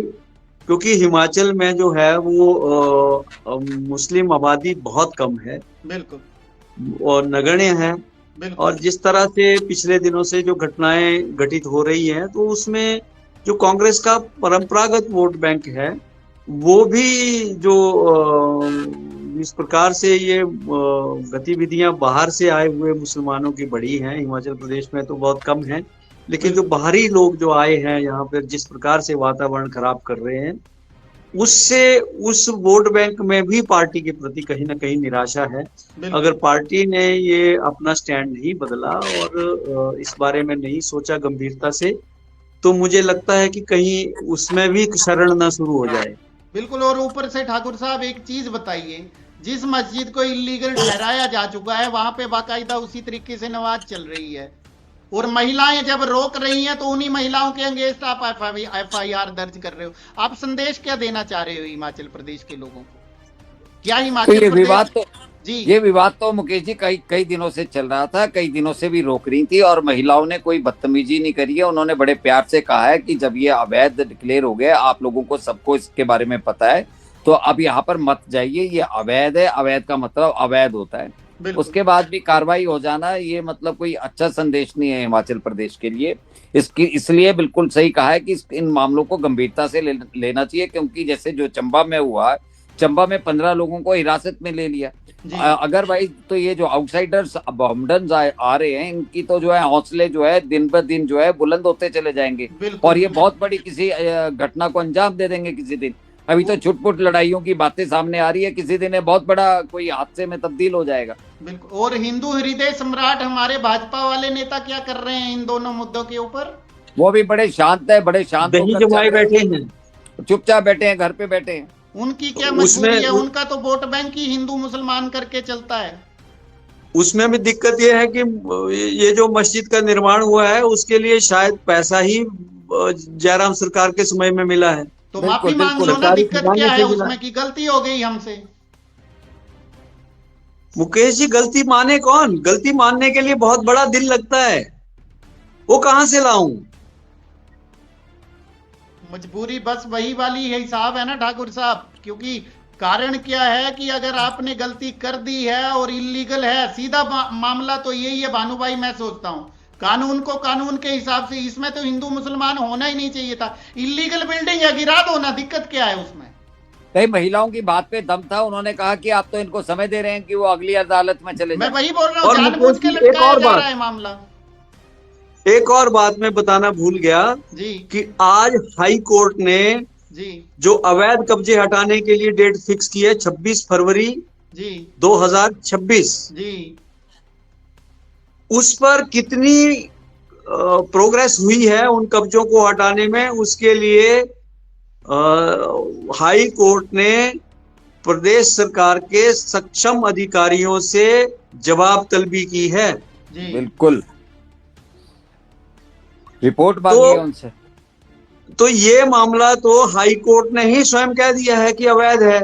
अवैध है। बिल्कुल बिल्कुल, मैं इसीलिए तो बोल रहा हूँ ना इसको भी 26 फरवरी से पहले पहले हटाना होगा। बिल्कुल हटाना होगा, लेकिन वही वाली बात है ना, मुस्लिम तुष्टीकरण कौन करेगा फिर? हालांकि कुछ लोग जाकर सुप्रीम कोर्ट से स्टे भी लेकर आए हैं, जी जी लेकिन उसके बावजूद भी, और उन्होंने वो ऑर्डर्स की कॉपियां कुछ कब्जों के मामले में सुप्रीम कोर्ट में भी, हाई कोर्ट में भी लगाई हैं, जी जी जी जो चल रहे हैं। बिल्कुल लेकिन उसके बावजूद हाई कोर्ट अपने निर्णय पर स्टैंड है बिल्कुल कि अवैध कब्जे से मुक्त कराओ हिमाचल को। बिल्कुल, और बिल्कुल। करवाना पड़ेगा ठाकुर साहब। ये तो लूट मचा रखी है सीधे तौर पर। अरे सरकारी संपत्ति, कहीं भी जमीन होगी उसको कब्जा लोगे तुम, ये कौन सा हिसाब और बन गया? बहुत- और ये नेताओं के चमचे होते हैं ज्यादातर, जो जानबूझ के। आम आदमी के पास है क्या इतनी हिम्मत जो सरकारी संपत्ति पे कब्जा कर लेगा ठाकुर साहब? बिल्कुल मुकेश जी, सरकार के पास सूची पड़ी है। धूमल सरकार के समय में अवैध कब्जों को नियमित करने की जो नियमित पॉलिसी करने आई के थी, लिए उसके बाकायदा तहत फॉर्म भरवाए गए थे उनसे। बिल्कुल उसके तहत सबके वहां पर सूचियां बनी पड़ी हैं। बिल्कुल आपको कहीं जाने की जरूरत नहीं है। बिल्कुल बिल्कुल। और आप आपको ठाकुर उसके ऊपर ठाकुर साहब कार्रवाई एक करनी चीज है। बताइए ना, किस लिए रेगुलर करना है भाई? उनको क्यों देने हैं कब्जे? फिर बाकी जो लोग हैं उनके आप प्रोत्साहित नहीं कर रहे हैं क्या? बिल्कुल, प्रदेश में सरकार जो है वो कानून बनाती है और खुद ही तोड़ती है। बिल्कुल भवन निर्माण के लिए कानून बना और फिर उसके में छूट देने की बात होती है, रिटेंशन पॉलिसी लाने की बात होती है। बिल्कुल बिल्कुल बिल्कुल बिल्कुल। और इसके चलते जो प्रदेश है वो कंक्रीट के जंगल में बदल गया है। बिल्कुल बिल्डर बिल्कुल, जाहिर तौर बिल्डर पर। माफिया बढ़ रहे हैं ना, इसलिए बिल्कुल बिल्डर माफिया तैयार हो गया, भू माफिया तैयार हो गया। और आप जाइए शिमला में, पूरा कंक्रीट का जंगल खड़ा हो गया, वहां से हरियाली गायब हो गई। बिल्कुल। आप साथ सोलन में जाइए, आप पालमपुर में आइए, आप धर्मशाला में आइए। पिछले कल तो एक लक्कड़ बाजार में जो देवदार के पेड़ काटने की वीडियो काफी वायरल हुई है। जी, किसी का नजर तक नहीं है कि आप कैसे हरे पेड़ काट रहे हैं। लगाइए हिसाब। लक्कड़ बाजार दिन- में दिन- अगर दिन- पेड़ काट रहे हैं देवदार के, तो आप खुद ही प्रदेश की हालत खुद ही समझ सकते हैं भानु। दिन दहाड़े वो पेड़ काट, उस पे आरियां चल रही थी, कत्ल किया जा रहा था हरे पेड़ों का। कहाँ भगवान सोई ही है मालिक। सरकार, कहाँ भगवान- सोया है प्रशासन? बिल्कुल बिल्कुल बिल्कुल। इनको कोई तो कुंभकर्णी नींद से जगाए। भगवान जाने, प्रदेश का भगवान ही मालिक है। हम तो अपना फर्ज अदा कर देते हैं, हम तो अपनी बात को सामने रख देते हैं, सरकार के सामने आईना रख देते हैं, लेकिन उस आईने पे देख लें कि आपका चेहरा धुंधला दिख रहा है, अभी उसको आईने को साफ कर लें।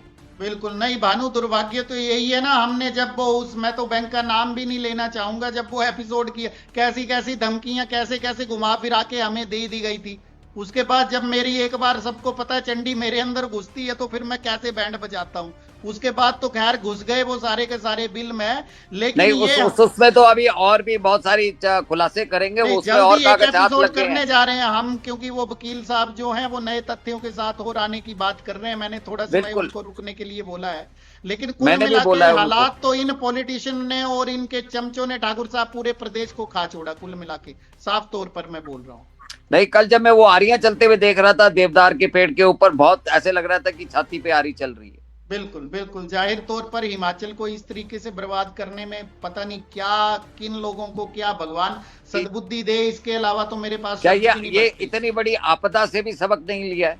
बिल्कुल बिल्कुल बिल्कुल आप बातें तो बड़ी बड़ी कर रहे हैं, बिल्कुल। लेकिन आप आपदा से भी सबक नहीं ले रहे, उसके बाद भी कट्टान हो रहा है पेड़ों का, वो भी हरे पेड़ों का कट्टान हो रहा है। बिल्कुल, फिर एक दूसरे पे आरोप प्रत्यारोप लगाते रहेंगे, उससे बात नहीं बनेगी। बिल्कुल बिल्कुल, इसके लिए सख्त और कड़े कदम उठाने पड़ेंगे, और ये प्रदेश सरकार का काम है और बिल्कुल। उन अधिकारियों का काम भी है जिनके जिम्मे पर ये सब कुछ है। बिल्कुल बिल्कुल सही बोल रहे हैं भानु आप, इसमें कोई दो राय नहीं है। बहरहाल आज समय बहुत ज्यादा हो गया है, अब तो 11:10 हो रहे हैं कुल मिला के, और कार्यक्रम को विराम देते हैं, कल मिलते हैं। और क्षमा चाहेंगे, नेटवर्क में दिक्कत थी, हालांकि उसके बाद तो फ्रीज हो गया था सिग्नल, लेकिन नेटवर्क में लगातार दिक्कत चल रही थी, तो स्टार्टिंग के 15-20 मिनट जो है वो दिक्कत आ रही थी, लेकिन मुझे लगता है कि साउंड क्वालिटी आ रही होगी, फिर भी सुन तो पा ही रहे होंगे। लेकिन हमारे फिर भी दर्शकों का बहुत बहुत धन्यवाद, कुछ भी हो आप जुड़े ही रहते हैं, ये हमारे लिए हमारी सबसे बड़ी कमाई हमें नजर आती है। बहरहाल जाते जाते फिर से वही विनम्र निवेदन कि अभी भी प्रकाश ठाकुर और भानु वर्मा को फेसबुक पे फॉलो नहीं किया है तो जाकर के फॉलो कीजिए। और आजकल तो ठाकुर साहब जो हैं वो रोज लाइव भी आते हैं और किसी ना किसी चिंतनीय विषय के ऊपर आपका ध्यान भी आकर्षित करते हैं। आप उन खबरों को भी देखिएगा और सोचिएगा किस किस तरीके से क्या क्या है हिमाचल प्रदेश में हुआ है। और एक मुहिम ठाकुर साहब ने जो चला रखी है कि हिमाचल प्रदेश आखिरकार इतने बड़े कर्जे में डूबा क्यों, कहां कहां पैसे का दुरुपयोग हुआ, उसको भी आप पूरा प्यार दिया कीजिए और देखा करिए। मेरे सिर्फ इतना ही निवेदन है, क्योंकि अभी आवाज भारतवर्ष तमाम प्रयास लगातार कर रहा है, 24 घंटे का चैनल लॉन्च करना है, तो बहुत सारे काम होते हैं, उनके ऊपर हम व्यस्त चल रहे हैं। लेकिन जब तक नहीं होता तो ठाकुर साहब अपने पेज पे ही उसको दिखा रहे हैं, लगातार लाइव रिपोर्टिंग करके दिखाते हैं, तो जरूर ध्यान दीजिएगा। और वहीं भानु वर्मा भी पूरे प्रदेश की खबरों को जो है वो अपने पेज पे आपको दिखाते हैं, तो उस विश्लेषण को भी देखा करिए और खबरों को भी जरूर पढ़ा करिए। वहीं आवाज भारतवर्ष को अगर आपने अभी तक फॉलो नहीं किया है तो यूट्यूब पे जाके भी फॉलो करें, चैनल को सब्सक्राइब करें और बगल में लगे बेल नोटिफिकेशन को दबाना ना भूलें। और फेसबुक पे देख रहे हैं तो पेज को फॉलो करना ना भूलें। बाकी मौसम बदल रहा है, अपना बहुत बहुत ख्याल रखिएगा। और आज आप फिर से हमारे पास इतनी देर तक जुड़े हुए हैं, रात के 11 बज चुके हैं, 11:15 होने को हैं, इसके लिए हमारे पास शब्द नहीं है। आप सबका बहुत बहुत धन्यवाद। कल फिर होगी आप सबसे मुलाकात, तब तक हमारी पूरी टीम को इजाजत दीजिए। शुभ रात्रि, नमस्कार। अगर आप हमें YouTube पर देख रहे हैं तो हमारे चैनल को सब्सक्राइब करें और बेल आइकन को दबाना ना भूलें। अगर आप हमें Facebook पर देख रहे हैं तो कृपया हमें लाइक, शेयर और कमेंट करना ना भूलें।